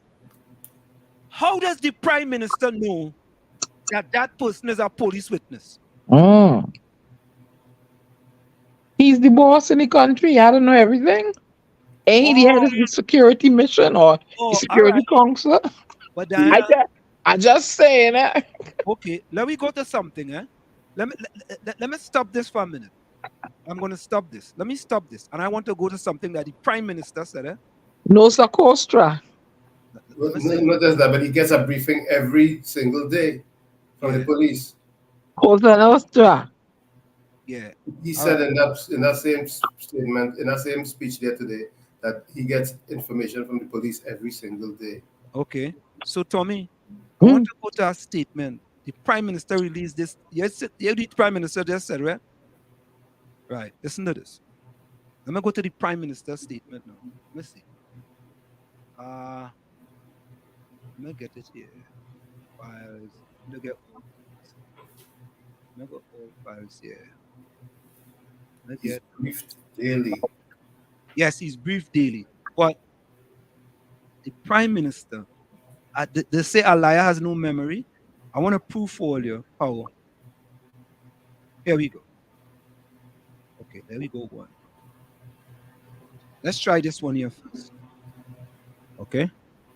I just want you all to see this, All right. This is the Prime Minister's statement yesterday, the 19th, right? At a special meeting in the Tobago House of Assembly. Let's read it. Chief Ali Augustine today presented serious allegations against me on the floor of the Assembly. The Chief Secretary caused to be played in the Assembly records a recording which he said he secretly made with one Akil Abdullah, the membership and mobilization officer of the Progressive Democratic Party. In today's proceeding, it was alleged that I have been in contact with Mr. Abdullah and other persons in furtherance of interfering and directing police work, right? That's the first part of it. Let me go to the second part. Let me get the second part for you. This is, and when we hear, we don't like to make stuff up because we're not good at making stuff up. We're good at going with the facts, right? Let's go to the second page of the Prime Minister's statement, right? I'm going to get the second page for you. Wait, the second page. Here we go. Page 2. This is it here, right? This is page 2. The Prime Minister stated, okay, I got to read that from, I can't read the top there. Tommy, can you read the top of it? Because my numbers are blocking it. Can you read the top of that, Tommy? With respect to Mr. Akil Abdullah, I do not know any person by that name. Stop. Tommy, stop. Stop. What did the Prime Minister just said in his statement? That he's a witness, a police witness or something to that effect. Okay. So how could you not know him? But yesterday you didn't know him, but today you know he's a police witness. So you didn't know that yesterday? Let's give him the benefit of the doubt that he did the research this morning. Okay. I have never met with any such person. I've never spoken to him, Akil Abdullah, in any form or fashion. I've never communicated with him in any way. I've obviously nothing to do with any of that story or action as described by the Chief Secretary and the said Mr. Abdullah. Additionally, I categorically deny that I know Inspector Weaver Ali. I do not know this officer. I have never met her. I have never spoken to her. To the best of my knowledge, I have never been in her presence. I have never been in any meeting with any kind with her, alone in the presence of any other person, as presented by the Chief Secretary to the Tobago House of Assembly. Right? The next page don't mean nothing. But let's go now to Mrs. Kamala Prasad Basessa press release today. Yeah, only we breaking it down for you. We breaking it down for you. Let me go to Mrs. Kamala Prasad Basessa press release today. Mrs. Kamala Prasad press, yeah, and you know, only know we just do anything in here. It ought to be, it could be anybody. Facts is facts. Facts don't lie. This is Mrs. Kamala Prasad Basessa press release today. She just released it. So I can't read it from there. So I'll have to read it from my phone. All right, let me see here. Okay, I gotta go to WhatsApp to read it. Let me go to WhatsApp to read what Mrs. Kamala Prasad Basessa said. You all have to listen to this. You all have to listen to this. Mrs. Kamala Prasad Basessa, take a bow. Take a bow. Hold up. No. Okay, here we go. Here we go. So that's on the screen right there. Let me read it for you guys. This is what Mrs. Kamala Prasad Basessa said. Date to all editors, the office of the leader of opposition leader. This is what she stated. Rowley further incriminates himself and the TTPS by shockingly confirming that he knows Mr. Akil Abdullah is a police witness in the audio tape investigation. How does he know this? At his press conference today, Keith Rowley attempted to deflect from the serious and frightening allegations made by Chief Secretary of the Tobago House of Assembly, Fali Augustine, against him. However, he only succeeded in further incriminating and implicating himself. Yesterday, while addressing a special assembly of the THA, Chief Secretary Augustine provided audio and a video recording of a Mr. Akil Abdullah. These appear to demonstrate a conspiracy between Rowley, agents of the PNM and the TTPS to politically victimize and criminally charge the democratically elected members of the THA. However, nowhere in the Chief Secretary presentation did he identify and confirm that Mr. Abdullah is an active police witness. He only mentions that attempts were made to bribe Mr. Abdullah to give a statement. You all hear that? You all hear that? Yeah. But let me go. Yesterday, Rowley boldly proclaimed he had no idea who Mr. Abdullah was. But today, Rowley confirmed that Mr. Abdullah is an active police witness. Right? I tell all your liars no memory. I tell all you that. Maybe find out today. I told you all that. But let me finish. Let me go to page 2. Let me just finish off that letter for you. All right? Let me just finish it off for you. Right? Let me read it. And listener, And Mrs. Kamala Prasad Basesa finally take a bow. Take a bow. Listen to this. Confirmation of such sensitive information could only have come from high-ranking officials within the Trinidad and Tobago police or officers directly involved in the investigation. It is clear that the hierarchy of the Trinidad and Tobago police service have lost its independence and is a political tool of the Rowley regime. It was further troubling that at today's press conference, through dictator form, Rowley publicly commanded the TTPS to initiate a witness tampering investigation against Chief Secretary Augustine. Can you imagine that? Imagine that. A Putin move, boy. Putin. A Donald Trump move. This is the Tonton Makus, boy. That is Makus. Yeah. Ironic considering that it is Mr. Abdullah recording, which shows him stating that he offered a bribe of $275,000 to give statement to the police and attend meetings with Rowley and his lawyers, which is the classic definition of witness tampering. I call on all independent institutions, including the Police Complaints Authority, the Police Service Commission, and any police officer who have not yet fallen under the grip of the wicked Rowley regime to immediately stand up and defend our country from this plunge into a police state and full dictatorship. Mrs. Kamala Prasad Basesa, I giving you a round of applause. I giving you a round of applause. I do that on my own free will. This is not Diana and Tommy. This is me, Anselm Wall Street, giving you a round of applause.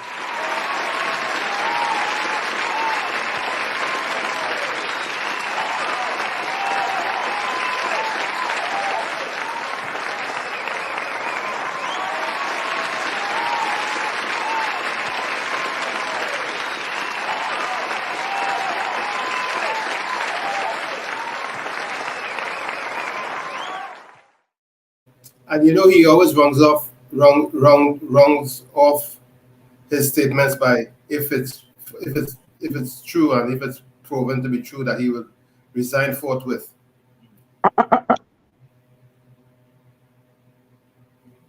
Top of the hour. Okay, yeah. So folks, we have proven to you that the Prime Minister of Trinidad and Tobago is a pathetic liar. He lies every single time he gets on a platform. 1% of whatever he says or 5% is lies. Lie. And he lied yesterday and he forget what he said yesterday and he come today and incriminate his own self. Boy, I'm sorry for my own country, but I want to cry sometimes. Should I cry? I want to cry, Tommy and Diana. You have to laugh. If you don't want to cry, laugh. All right, so folks, we're going to go for a quick station identification. It's in the village with the DAT Triplets on WZYE 95.9 FM. We'll be right back after. You're listening to WZYE 95.9 FM. You are listening to WZYE 95.9 FM, the most influential name in Caribbean radio in the tri-state area. Broadcasting from East Orange, New Jersey, the most influential name in Caribbean radio, WZYE 95.9 FM. People of Trinidad and Tobago, you see these lying politicians? It's a disease. The government is not closing down Petro-Trin. It's a disease. I heard a UNC minister, I think it was the famous Prakash Ramadar, telling people that the PNM will bring back the dreaded property tax. Let me make it abundantly clear. The property tax has already been dealt with. So for anybody in the government now to be telling the population that this PNM coming into office will bring back that tax is the highest level of dishonesty. It's a disease. I'm a politician. Lying politicians. I'm a politician. It's a disease.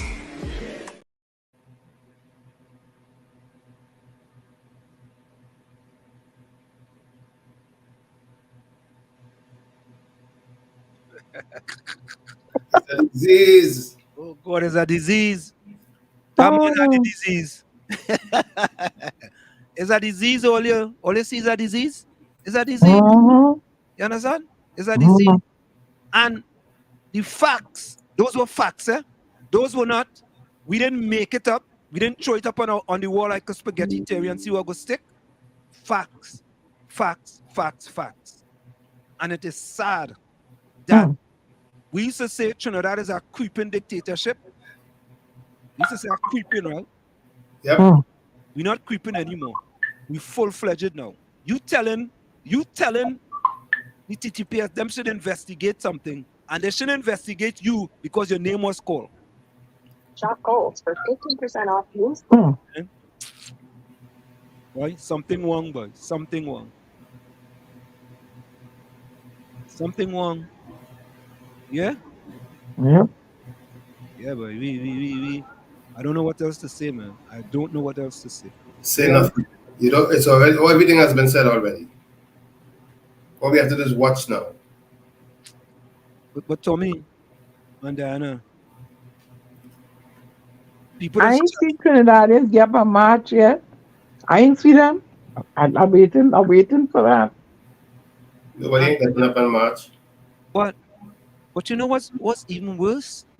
You know what's even worse? This was even worse.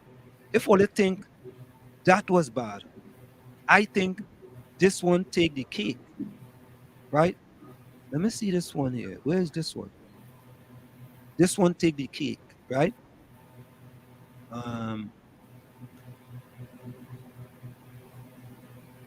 Where that one going, buddy? All right, I think I go play it from here. Let me play it from here. Because when I play it from over there, I could stop it, but over here, all right. So listen to this. You know, I honestly wanted to give her an opportunity to do the best for Trinidad and Tobago, and I was happy when a female was named the commissioner of police. I was happy. I ain't lying to you all. I was very happy because I feel in Trinidad and Tobago, we have to have equal opportunities for all, right? But let me remove. To me, I might be wrong. I don't know she qualifications and stuff. Her appointment was just procedural.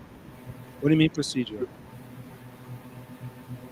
Qualification, you know, whatever her qualifications, I don't know. It's just procedural. You outranked, you know, procedural. But let's give it to her. First female and stuff. Procedural, ceremonial, look good. Historical. Yeah, all of that. No. I think only missing the most important part. All of that. What do you think is the most important part you all might be missing? And I think I don't know. I can't get in your brain. Let me hear what you're saying. I think the most important part is that the Prime Minister understood that she will be easy to control. So, but of course, she was easy to control. So he wanted her to be, and we have proven it to be correct. And that is why he lost confidence in Gary Griffith. He lost confidence because he could not control Gary Griffith. That's why. No, everything beginning to make sense now, eh? Hey. Why? What did Patrick Mervyn tell us? It's a raging bull. When he don't get his way. It's a bully. All right. So I just get it, folks. I want you all to listen to this. Hold on, let me get this here. It is. I was saddened by, they call this a press conference. I didn't know how this was a press conference, but that's what they call it, you know. And I want, I mean,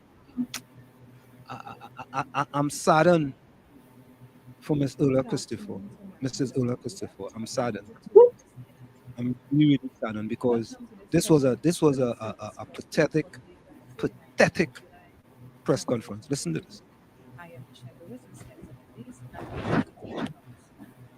Today's press brief will be headed by the Commissioner of Police, I went up to the volume there. joined by Deputy Commissioner of Police, Investigations and Intelligence, Mr. Curtis Simon, who is Are you guys saying that? right, and to her left is the Somewhat. Assistant Commissioner of Police, I could White follow. Collar Division, Ow. Mr. At this time, I turn over No, to the that's Commissioner kind of of low. I'm not Police. hearing it. You guys hearing it? Yeah. Thank you, Inspector Lewis. Ladies and gentlemen of the media, citizens, good Yeah, that's afternoon. too low. We're not hearing that. All right, this is what I'm going to do. Let me take that out. Ladies and gentlemen of the media, ladies, citizens, good afternoon. Are you hearing that now? We have invited you here this afternoon to respond to certain statements All right, made by the Chief Secretary of the Tobago House of Assembly at a special sitting of the Assembly this morning. The Chief Secretary made certain statements which alleges undue influence and involvement of the Commissioner of Police and the Trinidad and Tobago Police Service in inappropriate conduct. These are serious allegations which strikes to the root of the integrity of the TTPS with the potential for very adverse impact on the very important function of law enforcement Investigations and must be responded to in the public's interest. I wish to categorically deny that I took any directive from the Prime Minister or that the Trinidad and Tobago Police Service in pursuing this investigation was motivated, instructed, or directed in any way as is being alleged by the Chief Secretary. I wish to state that, on the contrary, the Trinidad and Tobago Police Service acted on its own deliberate judgment and in accordance with the laws of Trinidad and Tobago in the execution of its functions in relation to the matter being investigated. In the face of these allegations, I wish to assure all citizens that I have the assurance of the officers involved, and I am satisfied that the police has acted properly and independently in this matter, and in accordance with our usual practices. In conclusion, I wish to assure the public that the TTPS, in carrying out our duties, will resist any attempts for it to be motivated or intimidated by political considerations. We will pursue this investigation in a professional and objective manner to its lawful conclusion. Thank you. Thank you, Commissioner of Police. I now invite Deputy Commissioner of Police, Simon. I sorry, you know. What was that? 2 minutes? Let's hear what Kurt says. Oh no! Hold on, hold on. You want to hear that one? Hold on. Yeah, I want to hear Simon. Hold on. I actually listen. Hold on. These are serious allegations which strike to the root of the integrity of the TTPS with the potential for very adverse impacts on the very important function of law enforcement, and must be responded to in the public's interest. I wish to categorically deny that I took any directive from the Prime Minister or that the Trinidad and Tobago Police Service in pursuing this investigation was motivated, instructed, or directed in any way as is being alleged by the Chief Secretary. I wish to state that, on the contrary, the Trinidad and Tobago Police Service acted on its own deliberate judgment and in accordance with the laws of Trinidad and Tobago in the execution of its functions in relation to the matter being investigated. In the face of these allegations, I wish to assure all citizens that I have the assurance of the officers involved, and I am satisfied that the police has acted properly and independently in this matter, and in accordance with our usual practices. In conclusion, I wish to assure the public that the TTPS, in carrying out our duties, will resist any attempts for it to be motivated or intimidated by political considerations. We will pursue this investigation in a professional and objective manner to its lawful conclusion. Thank you. Thank you, Commissioner of Police. I now invite Deputy Commissioner of Police, Mr. Simon. Blah, blah, blah. Distraction. Commissioner has Blah, blah, blah. Distraction. I hope, you know. Hold on. Statement represents Still talking. the entire hierarchy of the police service in the investigation. Now, I know something wrong with that video. That video just is too long.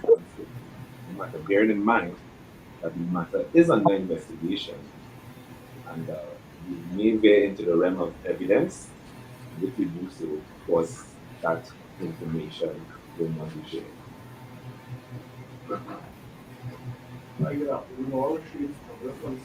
News. Madam Christopher, just a quick question. What is the morale of the TTPS like at this time, as far as you understand? And the reason why I ask that is because, on the one hand, and you addressed it in your opening remarks, the Chief Secretary of the THA pretty much accused the TTPS of being part of a conspiracy.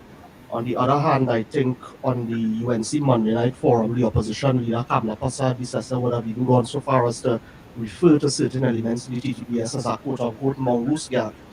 You know, with these things in mind, as far as you know, what's the morale and what's the ethos like among the rank and file of the officers? I want to assure you and the general public that the ethos and the morale of the officers of the Trinidad and Tobago Police Service continues to be high. We understand and accept the time and the season, and we know that it is likely that we will be used and abused in the process, but that does not affect our operations. One other thing I wanted to note is not necessarily unrelated to everything I would have just mentioned, but I think it was earlier this week the Prime Minister would have said that there's a desire for a more vetted police unit, particularly to weed out corrupt or unsavory elements among the TTPS that could be a sort of point of contact for foreign agencies like the FBI or the DEA and so on, to really sort of prevent the leak. Your thoughts on?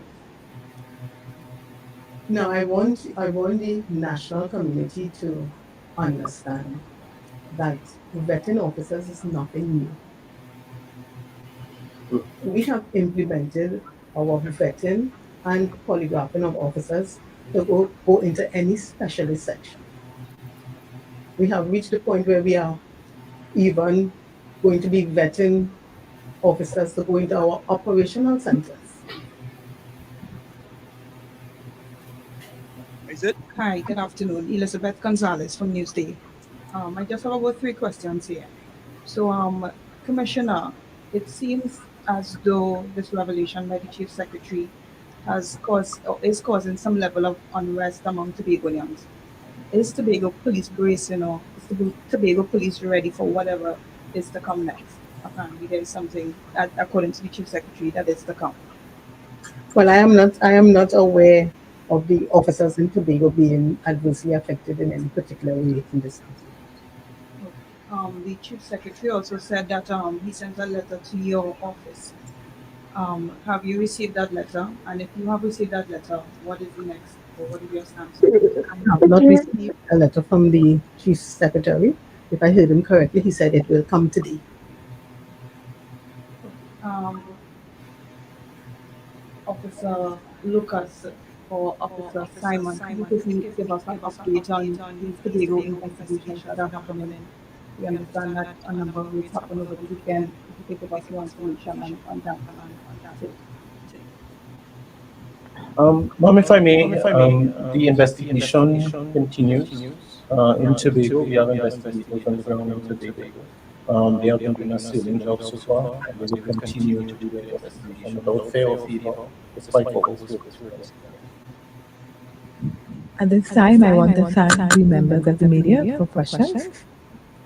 We really want to say. Now, Diana, you are an expert on body language. How you like the body language of those officers? Pathetic. What a pathetic press conference. No, not just that. Not just that. I would like to give each and every one of them a lie detector test.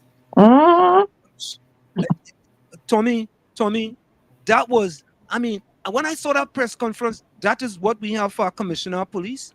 That's why Rowley could call tell she to do whatever she want to do. That's why they pick her to be commissioner of police. But you know, yeah, in true dictator form, remember, they will pad certain areas of the government with their choices to make their agenda easy to accomplish. Huh? I don't want to make no comment on the choice.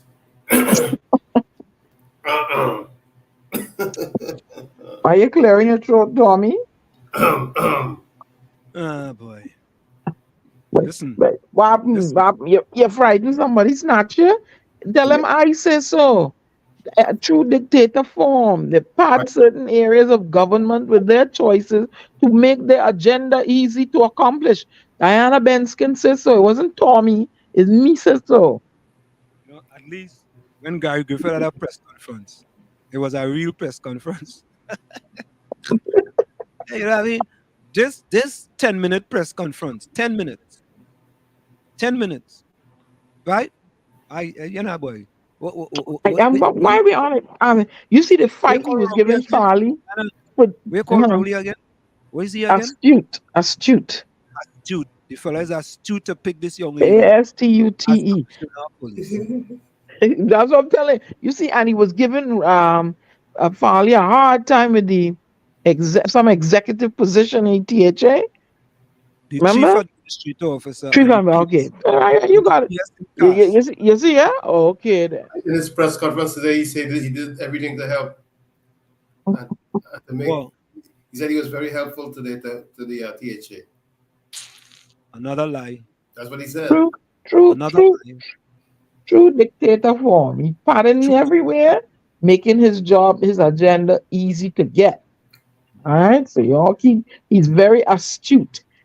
Astute. Hey boy. But I just don't know. You know what?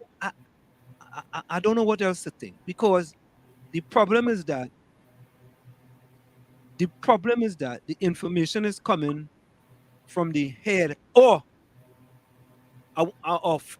Guys, I apologize. I wanted to close the case with respect to Prime Minister Rowley and his statement and Kamala Prasad Besessa's statement. I want you all to read this. This is from the Privileges and Immunities Law as far as the THA is concerned. I want you guys to get this one. Hold on. Let me no, I can't get it there. I got to put it down here. Let me put it up here. I want you guys to see this. Here it is. I want you guys to look at this. Would you like to bring me facts here? This is what it says. Let me move Trinidad Mango there. Move that comment. Hide it. This is what it says. Number 71. Subject to the rules and standing orders of the assembly, there shall be freedom of speech in the chamber of the assembly. Right? This is the THA, House of Assembly. 2. No civil or criminal proceedings may be instituted against any member or other persons for words spoken before or written in a report of the assembly or a committee thereof. In other respects, the powers, privileges, and immunities of the assembly, members, and committees of the assembly shall be such as may from time to time be prescribed by Parliament until so defined, shall be those that apply to the House of Representatives and to its members and committees. So what applies to the House of Representatives and members and committees? Say that again? The last sentence you read. Mm-hmm. Prescribed, yes, prescribed by the Parliament. So whatever the Parliament has, they have it. So they could go into the House of Assembly and cuss your mother. Not literally. Not literally. I don't think so. Yeah, not literally. And they could get away with it. Oh. But Dr. Chaos comes to the population and tell them the police need to have an investigation. He knows for that's why I tell you the name is Dr. Chaos. He's astute. He knows for a fact that what he's talking is garbology. He needs to get a PhD in garbology. Is there any school where you could go and get a PhD in garbology? Any school? There are schools giving out PhDs. Oh, so you see, with all the pollution in the ocean, you could get it from a school of fish. Tommy, funny boy. Tommy had jokes. Yeah, Tommy, Denise is right, man. So Tommy, there it's in black and white. There it is in black and white. Privileges and immunities. And the Prime Minister could come and stand up before the country. And them people and them who don't even, anyway, let me just say that. Them people and them, the non-critical thinkers, right? The people only using 5% of their brains. Right? One is, yeah, they need to bring him before the court. When Rowley should have been before the court with email gate. Right? Correct. Should have brought him before the court because he went in Parliament and he lied. Albert says no answer. The majority of people in Trinidad cannot speak out even if they know better. Yes, they could. Albert know what he's saying now. Yeah, but you just can't be the government putting food on your table. And how many tables do they put?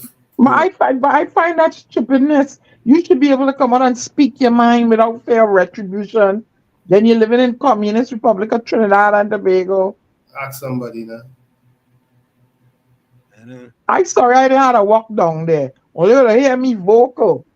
Very vocal. It's not supposed to be so. I mean, I'm such a cowardly people. Everybody frightened. Frightened for who? Everybody frightened. Wait, everybody love their life, you know. Yeah, everybody have their life. Nah, man. Everybody have their life. And they love their life too. I'm telling all you, I was getting up. Y'all would hear Diana Benskin mouth very vocal against stupidness. I don't care who work hard. They want to fire me, let them go ahead. When I came there looking for a job, I'd leave, I'd be looking for one. But I would be very vocal. Extremely vocal. As you reach, you get in a bottle of water. What? As you reach, you get in a bottle of water. Who give me a bottle of water? So you can drink water and mind your business. Really? There's no Belgian girl talking. But I want to play this again. because I think this is important. This will go down in history as where the Prime Minister of Trinidad and Tobago finally got caught with his hand in the cookie jar. Oh. I think he got caught with his hand in the cookie jar, and he's trying all how, right, to pull it back out. Gets the next clip, please. Okay, you came to us, right? So you acknowledge you came to us. Yeah. Right, you came to us. Thank you. And this was him declaring that he, in fact, came to us. The conversation continued, and let me warn that this one is perhaps more startling than the others. And this is the penultimate clip, the second to last one. So one, was the Prime Minister really directly involved in the matter? That heightens the concern, I think. Is that so? And two, is there anyone else that is aware of this? Anybody else at all aware of the matter? It's great. 45 minutes. Now that's the minority leader trying for him to not do it. Continue, please. Continue the clip, please. This question? I everything twice. As in the Prime Minister, Dr. Rowley twice. Hear that? The Prime Minister, Dr. Rowley, twice. Mm. Met with him twice. Right? Twice. You met him to be willing for that. You met with him twice. In Tobago. In Tobago. Right? He meet in Trinidad because the fella living in Tobago. So the Prime Minister of Trinidad and Tobago, yes, that Prime Minister met with him twice. In Tobago. In And Tobago. Slim, y'all are frightened for this fella here now. Dinah, that go sort itself out. That, what I'm interested in is the TTPS going now and opening an investigation to find out whether these allegations are true or not. If they're not true, let the chips fall where they may. Simple. And if God forbid anything happens to this fella, it will. Yes. Was there? No. But where did that interaction go? And sometimes. Okay, see? He called Ansel name. That is Ansel Dennis. Right. That is Ansel Dennis. Let me go back to it. Look. Look. And was the yellow was there? No. But where did that interaction go? So what the man is saying, Ansel Dennis came to the Prime Minister. Whoa. Doesn't that make sense? I don't think that guy could just go and show up in the Prime Minister just so. Whoa. Yeah? Somebody had to carry him. Somebody had to take him to the chief. That's right. What's that one? That about a gospel song. Take me to the Lord or take me king. to The king. Tamala man. Take me to the king. How that go, Tommy? Yep. I think Diana could sing it for us. Tamala man sang it. It's in my head. We are a liner. Take me to the king. For anyway, whatever it is, take me. The man had to take him to the king. He can't go to the king himself. He can't just go. And I like I like that descriptive because that's exactly what it is, a king. Yeah, he taking him on to the king and still had to carry it to the king. You can't go to the king just so. Eh? You can't go and just meet the fella just so somebody had to carry you. Right? So Ansel carrying him to the king. There we go. And we sat down, we had a discussion. One he called Ola, as in the Commissioner of Police. So that's where Ola name comes in now. Right? He pick up the phone. He called Ola as in the Commissioner of Police. Yeah? Right? So Ola, your questions to answer. Oh. You know, it is alleged, Ola, that The man pick up the phone and call you. So, folks, I calling on the TTPS to seize all them phones. Yep. Seize Dr. Rowley's phone, seize Ola's phone, and you could see Ansel Dennis' phone while he at it. Because in order to take him to the king, he maybe had to send that fella a text to tell him where you go meet him, and they had to meet, and then you go take him to the king. I tell you, I was looking at the so-called press conference with the police, and I didn't like the body language. Uneasy. Very anybody, uneasy. Anybody who have a little experience, like our good friend Diana, they would know. Yeah, the body language to hide. Yeah, the body language was absolutely bad. Let me keep going. He called Bola, as in the commissioner of police here, and gave up directive. Listen, so the police have to investigate whether this is accurate or not. And if the prime minister is calling Ola, he had to use a phone. So it's simple. This one is much more easier than audio gate.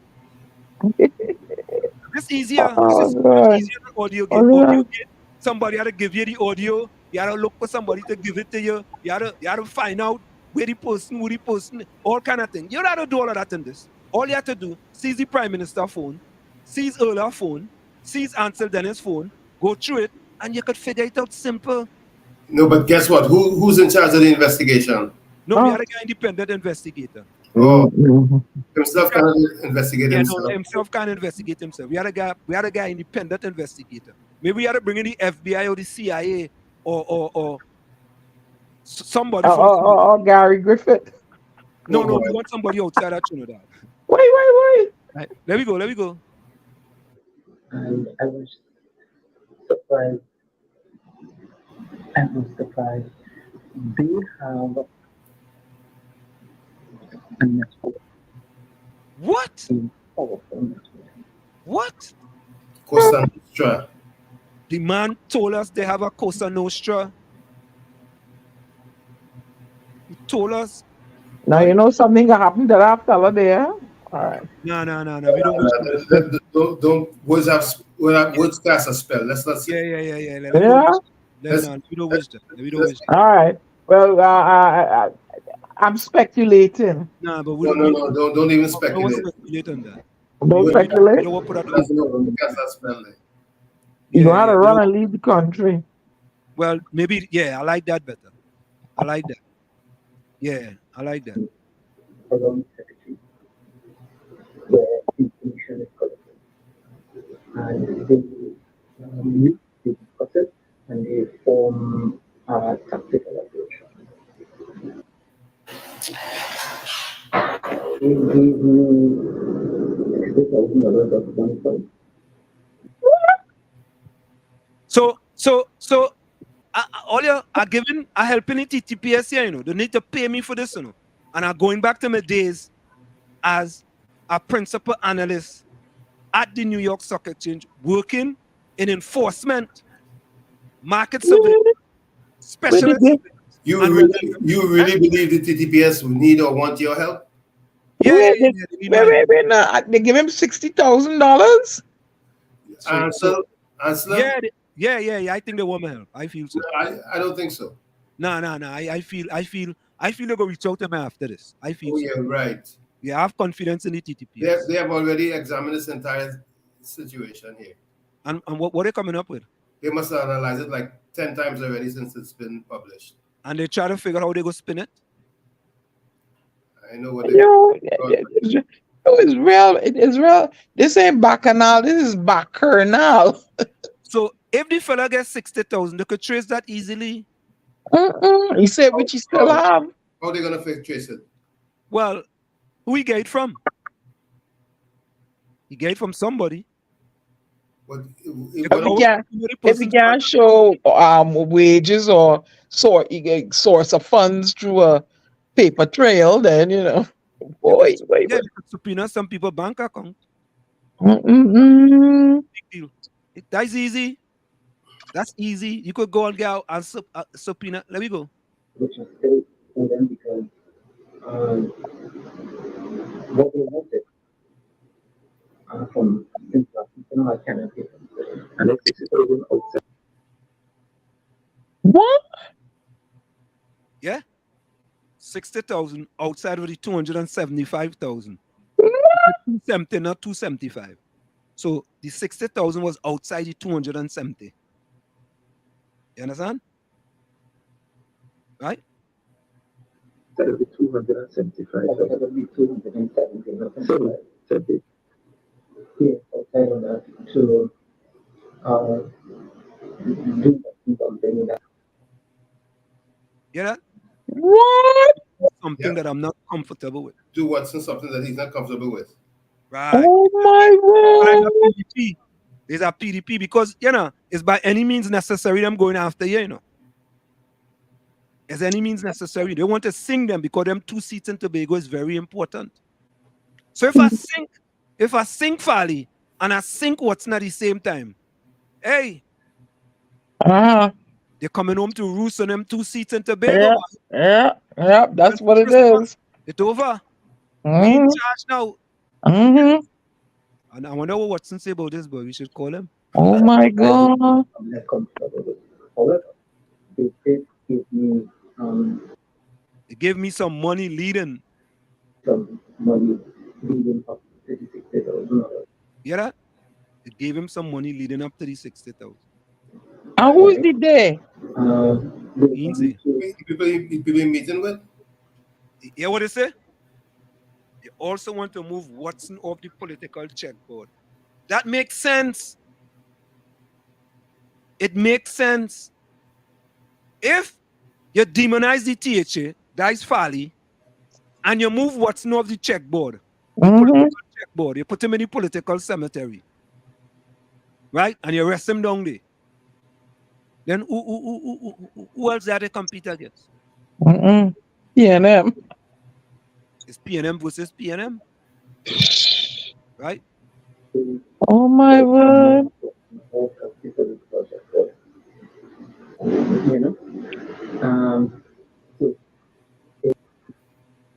Now he calling them, Ansel Dennis, boy. So it's Ansel Dennis. Ansel, boy.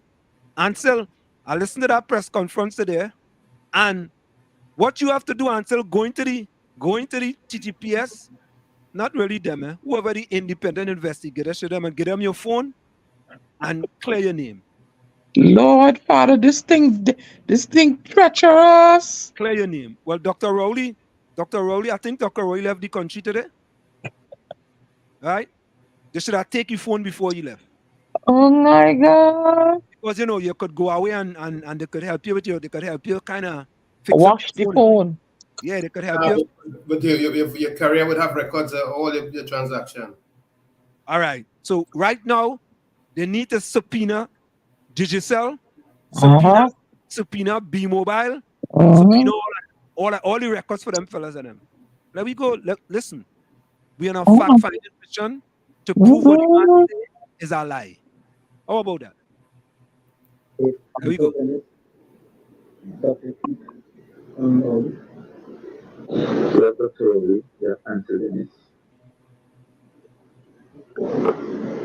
Right. Can I not give you all? What the man say? I cannot give you all. Don't want to give you. I can't give you all. Because if I give you all, right? But what I would have loved Fadi to have done is take screenshots of if Ansel Dennis had called his phone. Understand? Look at screenshot right here. Right? Ansel Dennis calling my phone. Just give you comfortable giving you all. But how long will you get there? Sure.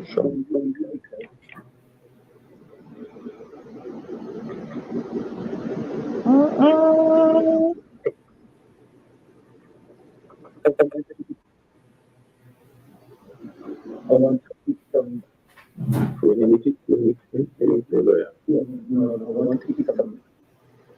See? Man said I want to keep some for myself. We talking about the money or information? Information.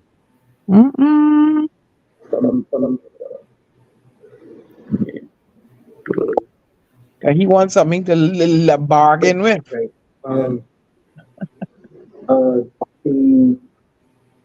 The head of the white collar unit. So now he's going a little more. He's talking about the head of the white collar unit now. Who is that? That is the inspector. So you see, he called Inspector Ali now. Oh, Head of the gee. white collar unit, Inspector Ali. If this fella making all this up, he real good enough. Yeah. Because all of them involved in it. Right? Inspector Ali now. Ali, that's Tobago the other day. The commissioner. So the commissioner of police, Inspector Oh, Jesus. And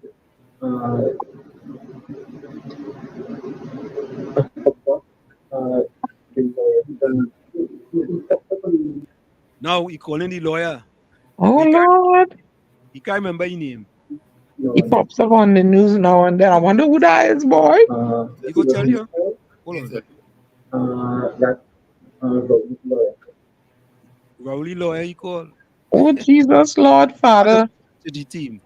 Which is true, I believe. Part of the strategy team. Yep. Is part of the strategy team. Is that Gilbert Peterson?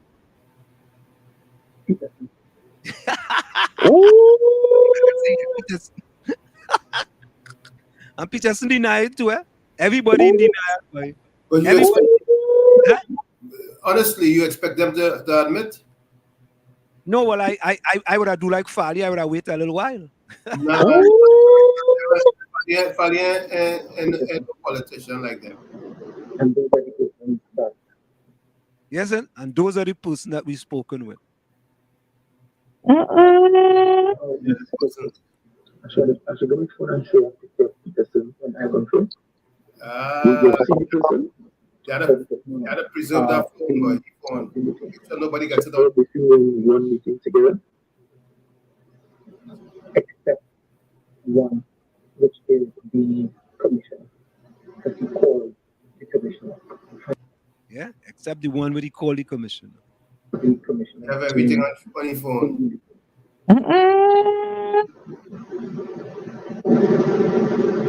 This is a person. This is a person. This is a person. This is the guy. This is the guy. Yeah. Confirm. Confirm. Wow, interesting. So he was in the same room with Miss Ali, and I was discussing the matter. Miss Ali was in the room, two person, Dr. Riley, in this one room, until. Ansel was on a listen. Ansel, give up your phone. Yep. Give up your phone. Ansel to Houston, give up your phone. Prove the man lying on you. I want you to get out of this unscathed. Prove he lying on your Ansel. Give up your phone. Don't let the TTPS come and ask for your phone. You just give it up. You think the TTPS gonna ask for that phone? Yeah. They're gonna ask for the phone. Who's in charge of the TTPS? No. One of them that involved in the call. Will himself really investigate himself? No, they're gonna have an independent investigator, Tommy. Come on, man. Yeah, how long that gonna take? 25 years to find out? He said, and the commissioner was on the call. Yeah. Commissioner of Police, Mrs. Ola Christopher, give up your phone. Give up all your phone. Let me put this thing to rest. This back Colonel, boy. Prove that this guy is telling on truth. Or only give up all your phone, Dr. Rowley, you're gone. Give up your phone. Or you can just come out just and tell the people the man speaking on truth. I wonder what Dr. Mohammed Sheen and them have to say about this. Yeah, Paul Shane now. I'm gonna call him now quick. Oh, word. For the most part, Yeah, but he said the lawyer sat quietly. The folks, where you Madam have it? Presiding Officer. Let me see if we can get a minute with Shane. Let me see if we can get Shane 1 minute. Bacchanal. This ain't told me this ain't bacchanal, eh? This is bacchanal. This step up hard. Oh Lord Father. We call Shane. Oy. See if we can get us a minute. This is bacchanal. The king, boy, the king. Dr. Mohammed, you're on air. We just want to call you for 2 minutes. How are you? You're not here then? You're on air. You're live on Yeah, I air. can talk. We want to talk to you for 2 minutes. So we saw the bacchanal and we saw the bacchanal and we want to get quickly your take on this what's going on here in Tobago and with the Prime Minister and the Commissioner of Police and Implicated. And Peterson. Peterson. Do you want me to come on the link? You have to send. Let me go and send him the link. All right, send him the link. Send him the link. Okay, I'll come back. Go send it in. All right, yeah, all right. So, folks, we're gonna bring Dr. Shane Mohammed on, and we're just trying to get to the bottom of this whole thing here, you know, because I'll tell you something. Yeah. Most credible part of this, the whole exercise is the young man, Abdullah, you know. You know, Tommy, I was joking, but that's the sad part of it, you know. Yes, sad. That's sad, you know. If I believe it, that fella should try to get. He need witness protection really, really, really seriously. He try to get some safety as soon as possible. He needs witness protection. That's why I'm frightened for him. Diana, I'm frightened for him. Diana, what do you think you would have accomplished? Who? Who's that? Eugene? Yeah. Hello, Eugene. All right, let me leave. Eugene obviously does not know who Diana Benskin is, so let me leave it alone. Diana, Albert Montano also said, Diana, stop speaking the truth. You're safe living in the U.S. What do you mean stop speaking that safe living in the U.S.? And that is why I want to go in the Red House and say what I had to say. Stand up there in front of the Hall of Justice. I mean, what I would have accomplished. This is the problem. Or the two, I don't know, huh? Dr. Mohammed, Good evening, Dr. Mohammed. Good evening. How are you all?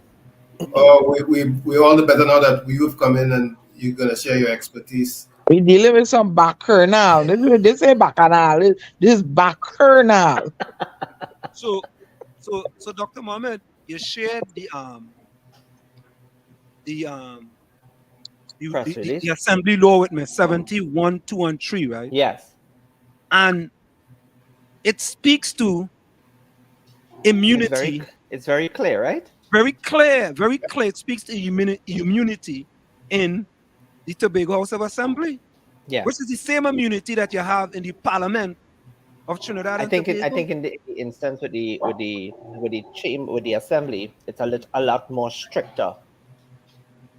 It literally protects freedom of speech in a much more guarded manner, because 71, 2, and 3 is very specific and speaks specifically to privileges and immunities under the Act to safeguard. Remember, one of the things that they said is that when Mr. Maraj was Attorney General and he crafted this document, it is a very forward-thinking law. So that while it is Act 40 of 1996, there are aspects of it that people didn't envision. Even when there was the 6-6 tie, there was part of the law that called for how it could be resolved, and they just didn't go down the route of interpreting the law the way it was supposed to be interpreted according to how Ramesh wrote it. But it's very clear here that the independence of the assembly is very clear cut. The autonomy of the assembly is also very clear cut. So therefore, you really aren't they really knew what they were doing when the chief secretary did what he did yesterday. And I'm actually very satisfied that he did what he did because where else, the question I asked somebody this morning is where else was he supposed to say it? And what was the other forum that was available to him that allowed him to say what he needed to say with the protection that it would have been very stupid and very, very uncalculated and not well thought of to say, to have the information that he has in front of him and then really and truly do nothing about it in terms of not Sure. not using the mechanisms available to him to say what he had to say. I don't blame him for doing anything of that sort. I think if it was the prime minister, whether it be Kamala Prasad Bissessa or Rowley or anybody else, they would use that opportunity and use that mechanism that is available to them to do the very same thing that they may want to do. Because had he said this, what he said outside of the chamber, the man might have gotten watch me this morning. He would have gotten up to several lawsuits. Yeah, correct is right. But Dr. Mohammed, Dr. Mohammed, my concern is the whistleblower. Well, he did say the whistleblower. He didn't have 100% credibility on the whistleblower. Yes, but what about his safety? I think the safety of the whistleblower is more or less because it's so public and it's so blatant. It's blatant, exactly. I don't think I don't think that people are brave enough to go down that road. If they did, I would be blown away. But Dr. Mohammed, I look at it and say at least Fali didn't take 6 months like how Rowley had the email gate files, he said, and he hold it for 6 months and he come 6 months later and late in the parliament.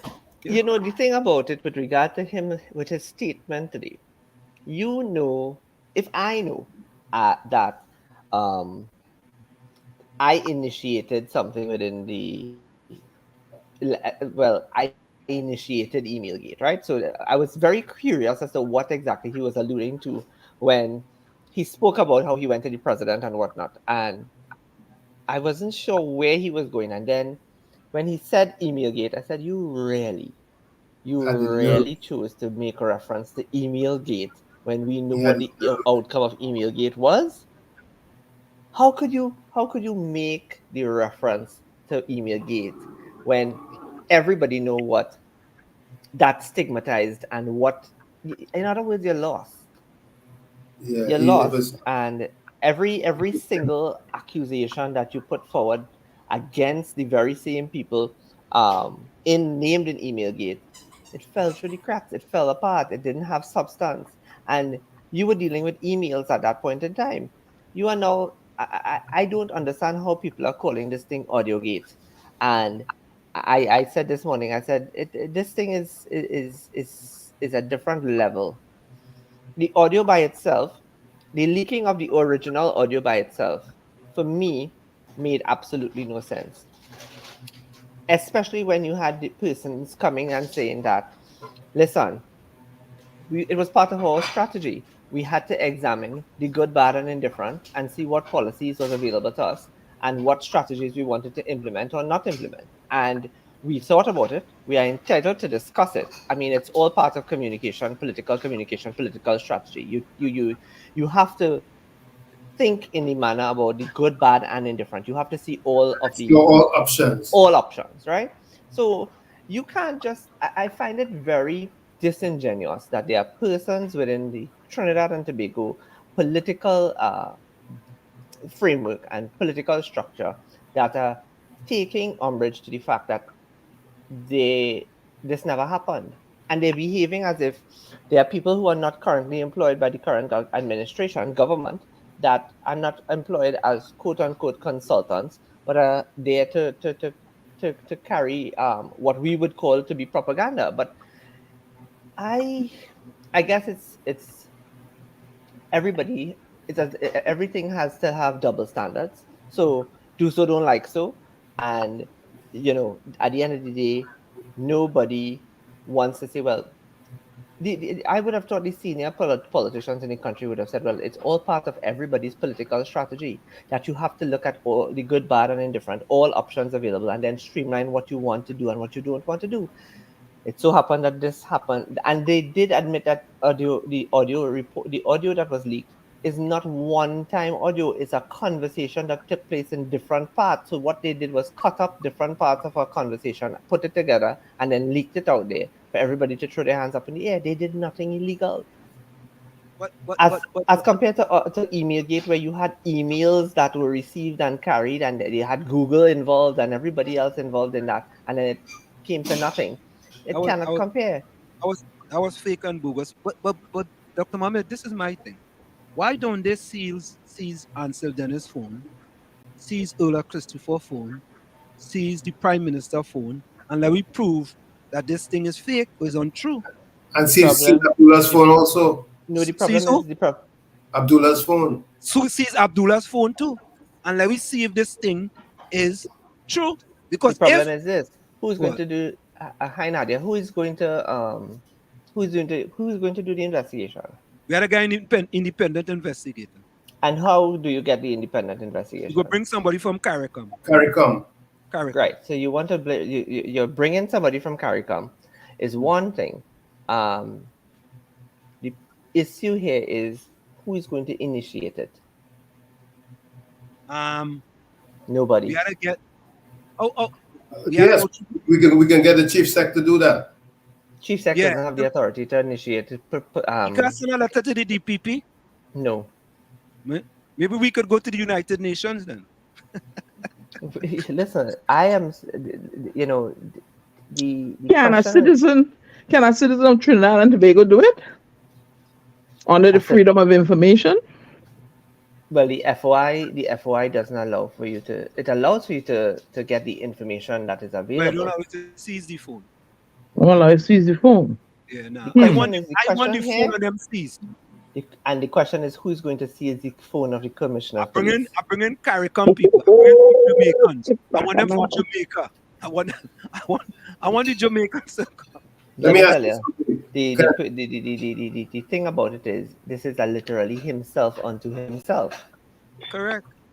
And therefore, the structures, and now you will see, and I said this earlier today on TV6, now you will see why constitutional reform is important, because had we had a different structure and different framework under the Constitution, then we had a semi-executive president, then the president could have stepped in and directed that this be investigated.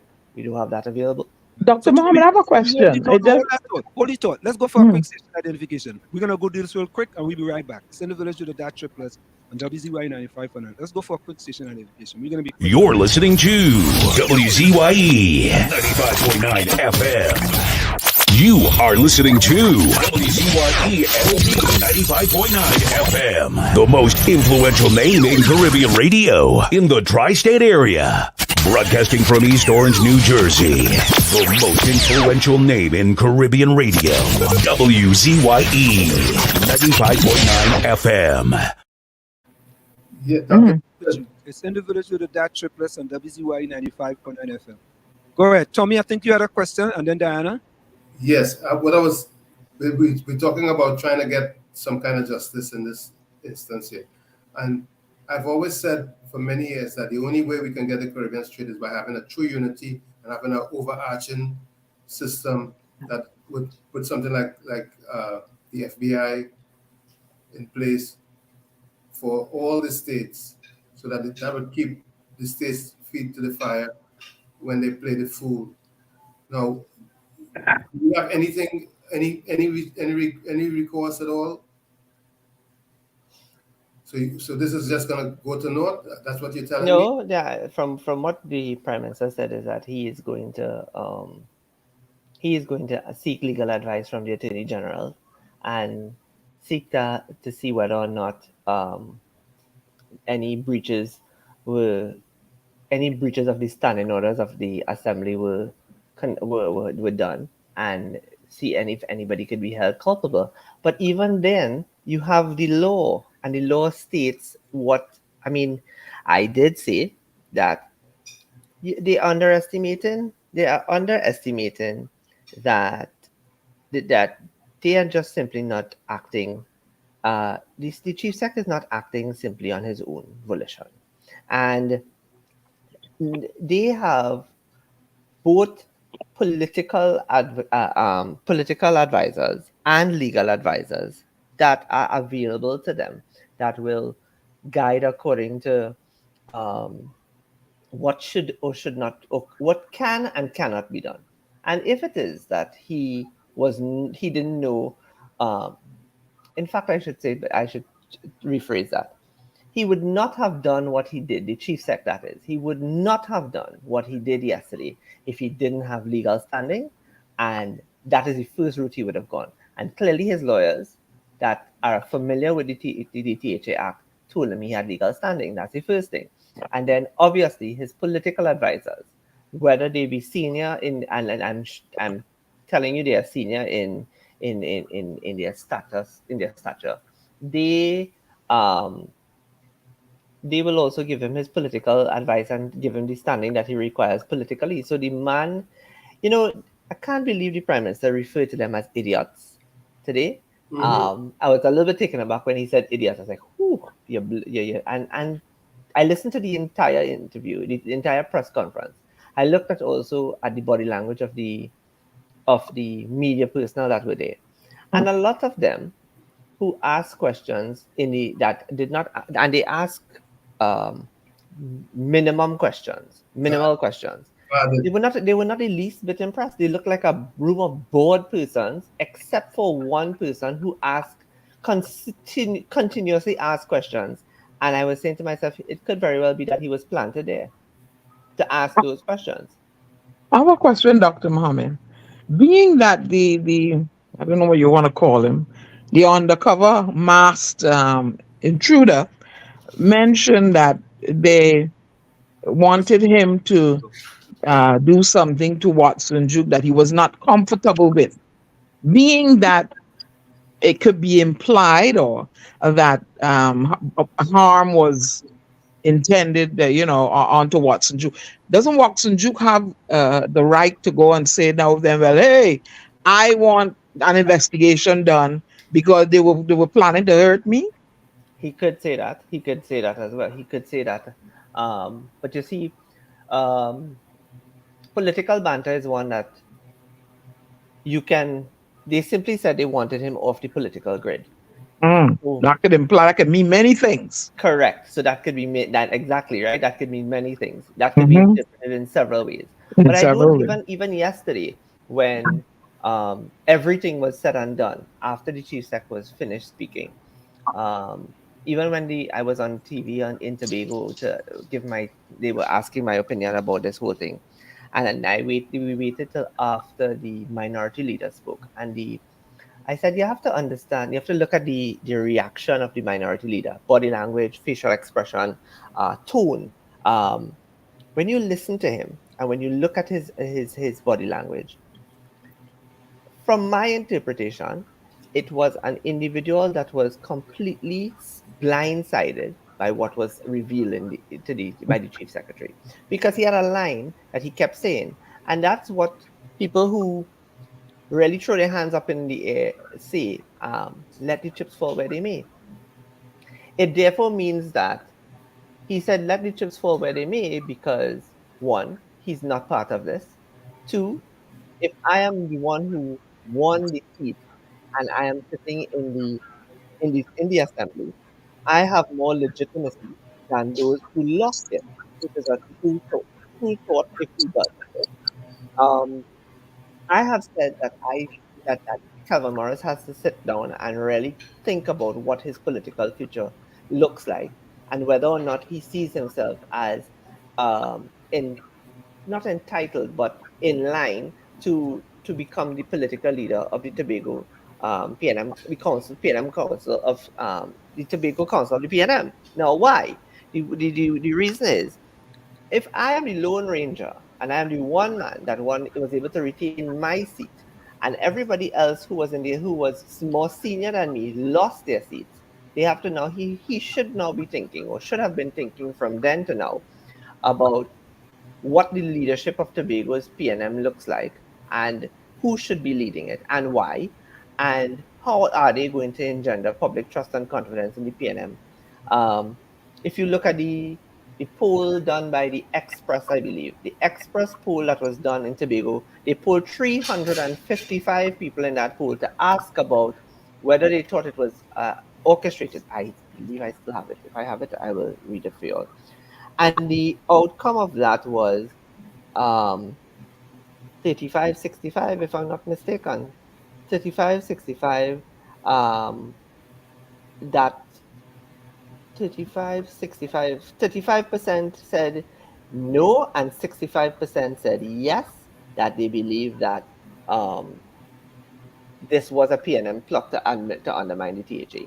And then also you had where the PNM in Tobago said they felt like victims because there's this narrative that everyone hates them and nobody wants to be a part of them, and nobody wants to be everybody's treating them like outcasts. And I said, stop.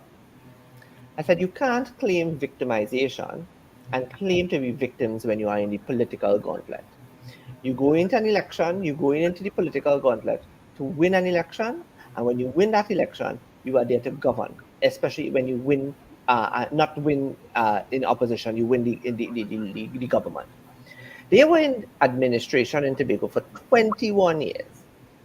Did it take 21 years for them to go down the political fly off the political cliffs? Yes. Why?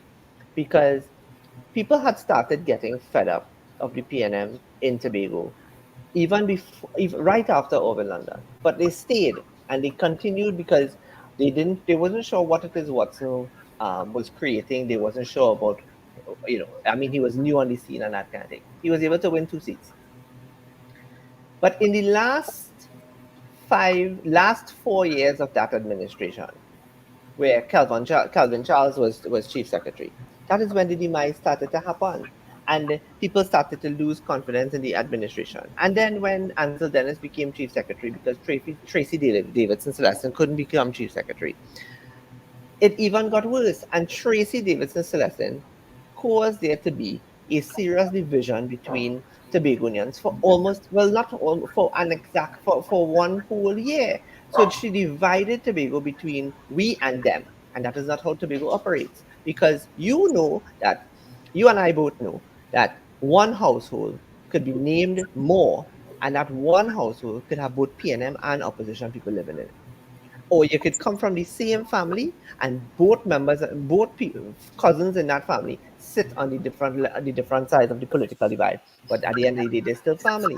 So, at the end of the day, that division that took place, Tobago has not gotten over that division. In fact, Tobago has absolutely no remorse about going into, no remorse about electing this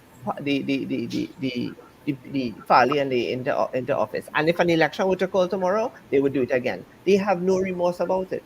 What the Prime Minister and the PNM is struggling to understand is what do they do to regain trust and confidence in by Tobago's population. And therein is the problem, because anywhere you turn, people do not and are not ready to return the PNM into office. Dr. Mohammed, just right, we're not going to keep you.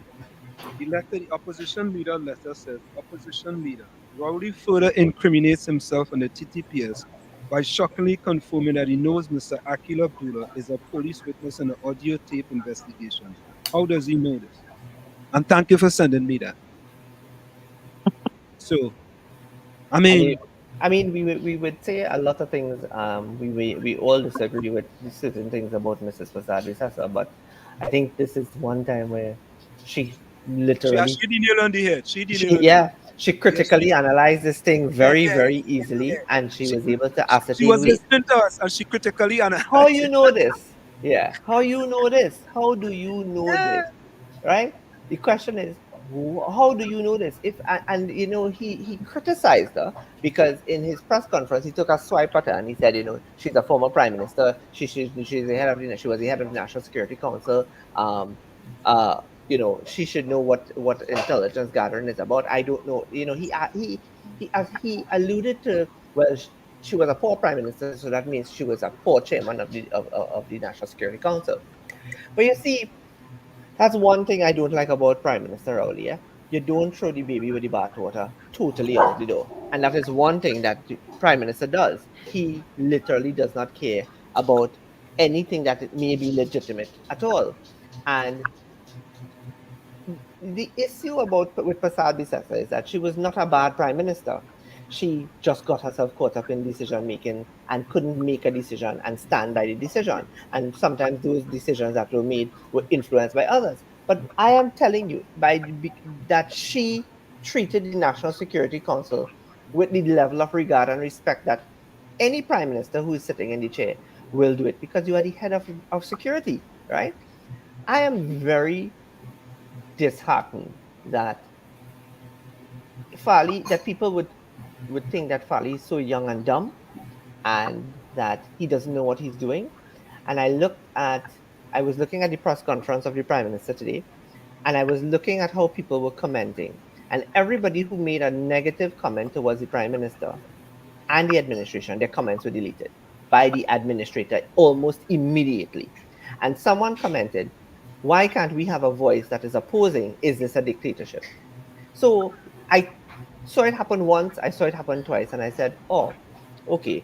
So it is only people who you want to agree with you're going to let their comments stay. So anybody who is a dissenting voice, they are deemed dumb, dotish, idiotic, young, stupid, drunk, inebriated, you name it. That is the line that they're going down with, right?" But she hit the nail on the head today. And you know me, I am not one to always give credit to Mrs. Basavi at all. But in this instance, you give credit, you give credit where it's due. And that's what we do here in the village. Last thing, Victoria says, Abdullah says he's going to speak soon. I'm awaiting. This is so stink. Did you hear that? I saw she put the comment that he's Abdullah going to said speak he's soon. going to speak. But what is Abdullah going to say that he's going to retract what he said? That hasn't been said already. Correct. He just that he didn't give them permission. Right there. He didn't give them permission to videotape him. There's a part of that videotaping where the camera is straight up in the man's face and he has on a mask. Yes. How could you not know? How could you not know?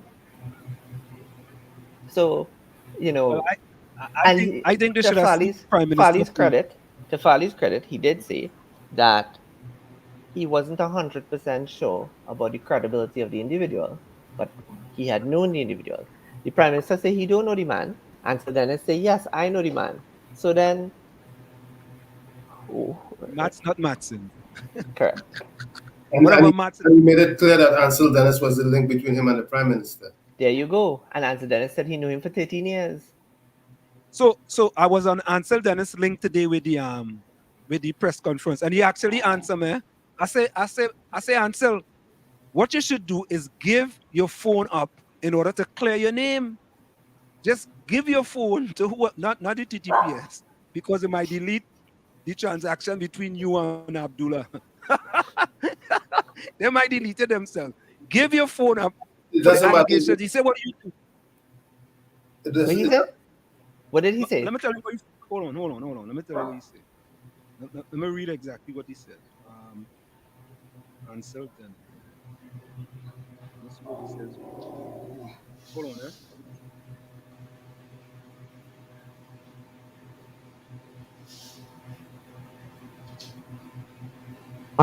frozen. But the phone carrier would have all the paper trail anyways, yeah, right? Yeah. I'm looking for it right here. Ansel Dennis. Denise, I will tell you something. The lady is many things, but on a day like today, when you're trying to win a local government election, she'll put on her sharp hat.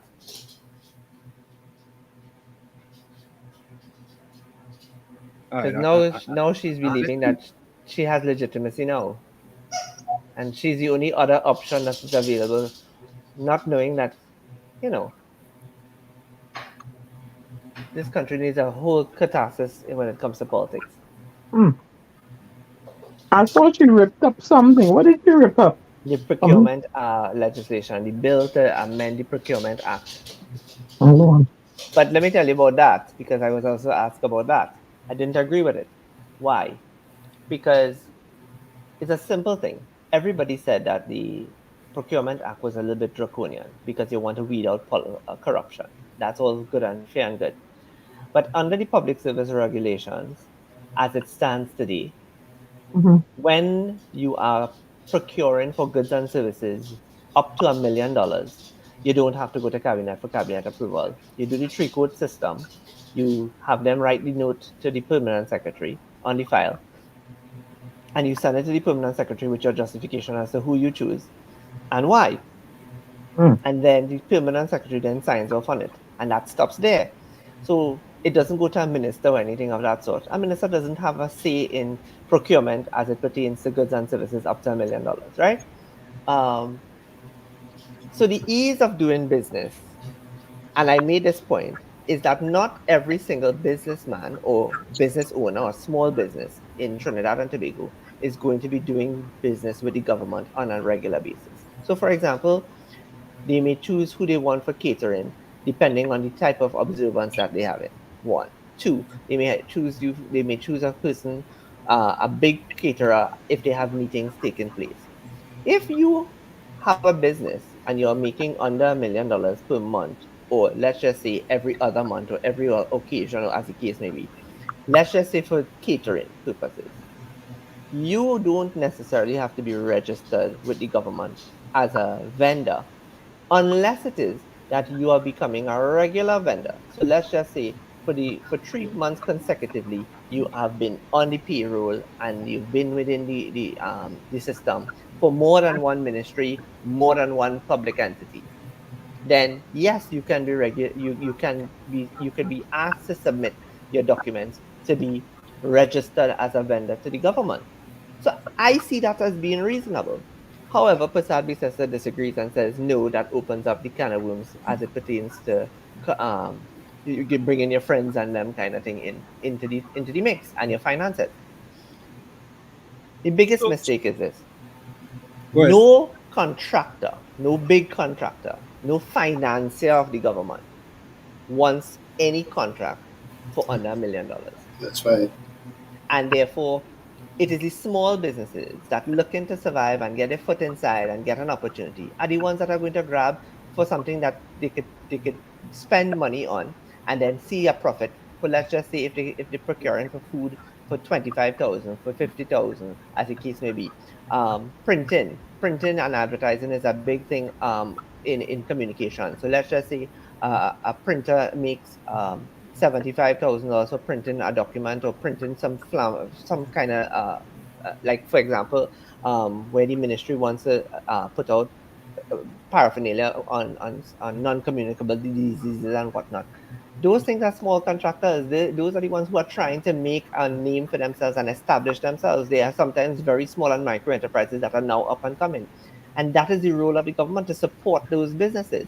So I support the amendment to the legislation because the government was right when it came to the fact that, and the minister was right when he said that it's going to bring doing business with the government to a screeching halt. And that is not what you want. You want there to be a level of continuity, even where the law comes into play. And there is a system in place for that.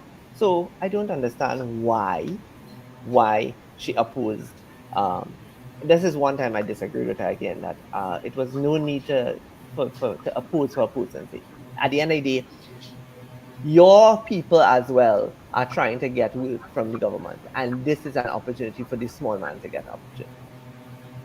So here it is, right? And on the link, I asked Ansel Dennis, ask the TTPS to investigate the allegation against you so you can clear your name, right?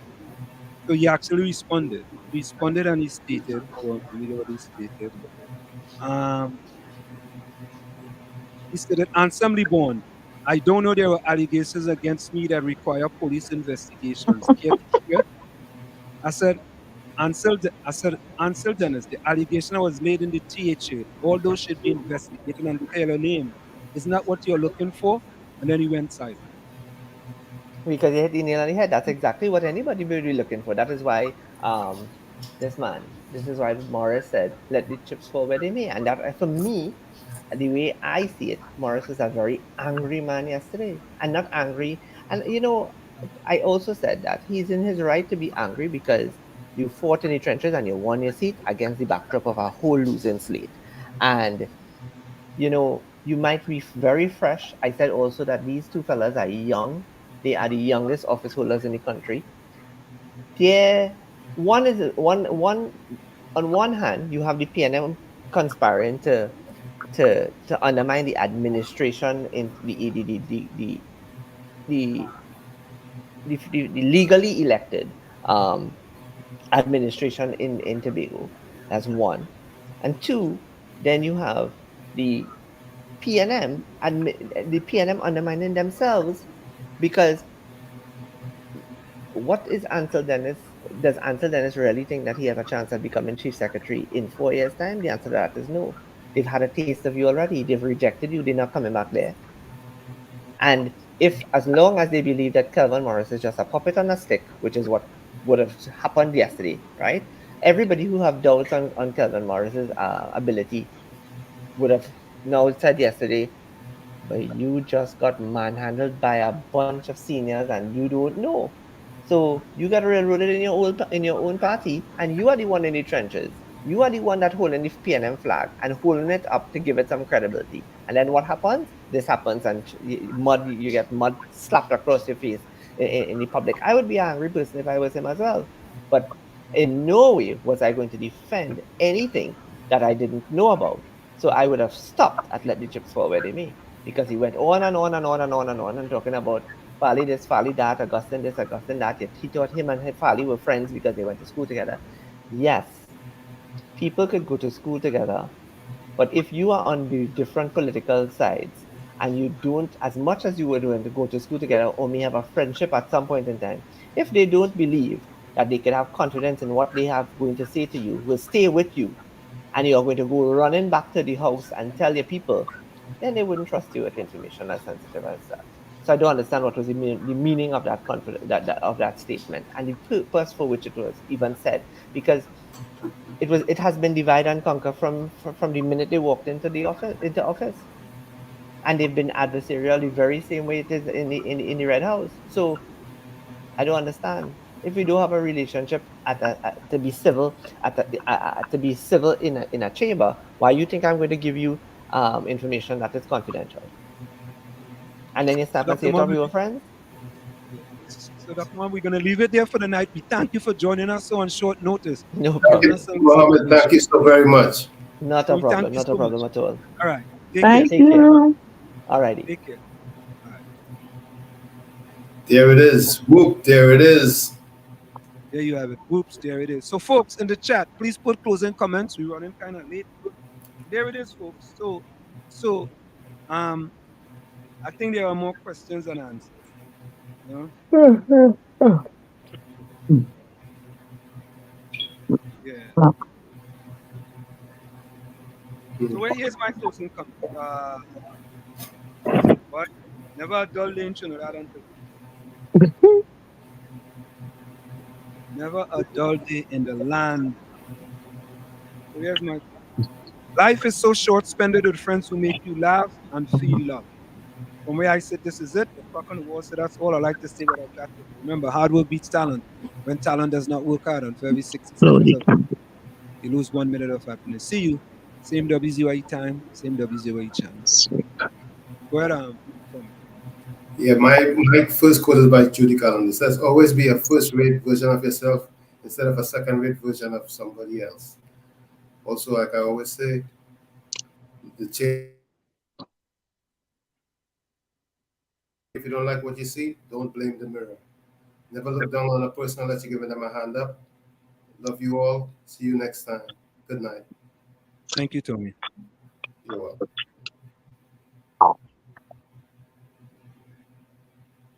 Me now? Hey. Go ahead. At the door. Okay. It's my belief, right, that the people in Trinidad and Tobago, especially Trinidad and Tobago, they seem to be fed up with the politics where the candidates, they just ripping each other apart, and then the voters, they're going to lose out in the end because no one really knows what anybody stands for. Diana Benskin, your poet, amongst other things, saying good night, beloved people. Thank you, Diana. Good night, Diana. All right. So the only closing comments we have is bless, good night, everyone. Stay safe until. That was from Nadia. We're gonna go out tonight with We Just Can't Go On This Way by Exponent. Good night, folks.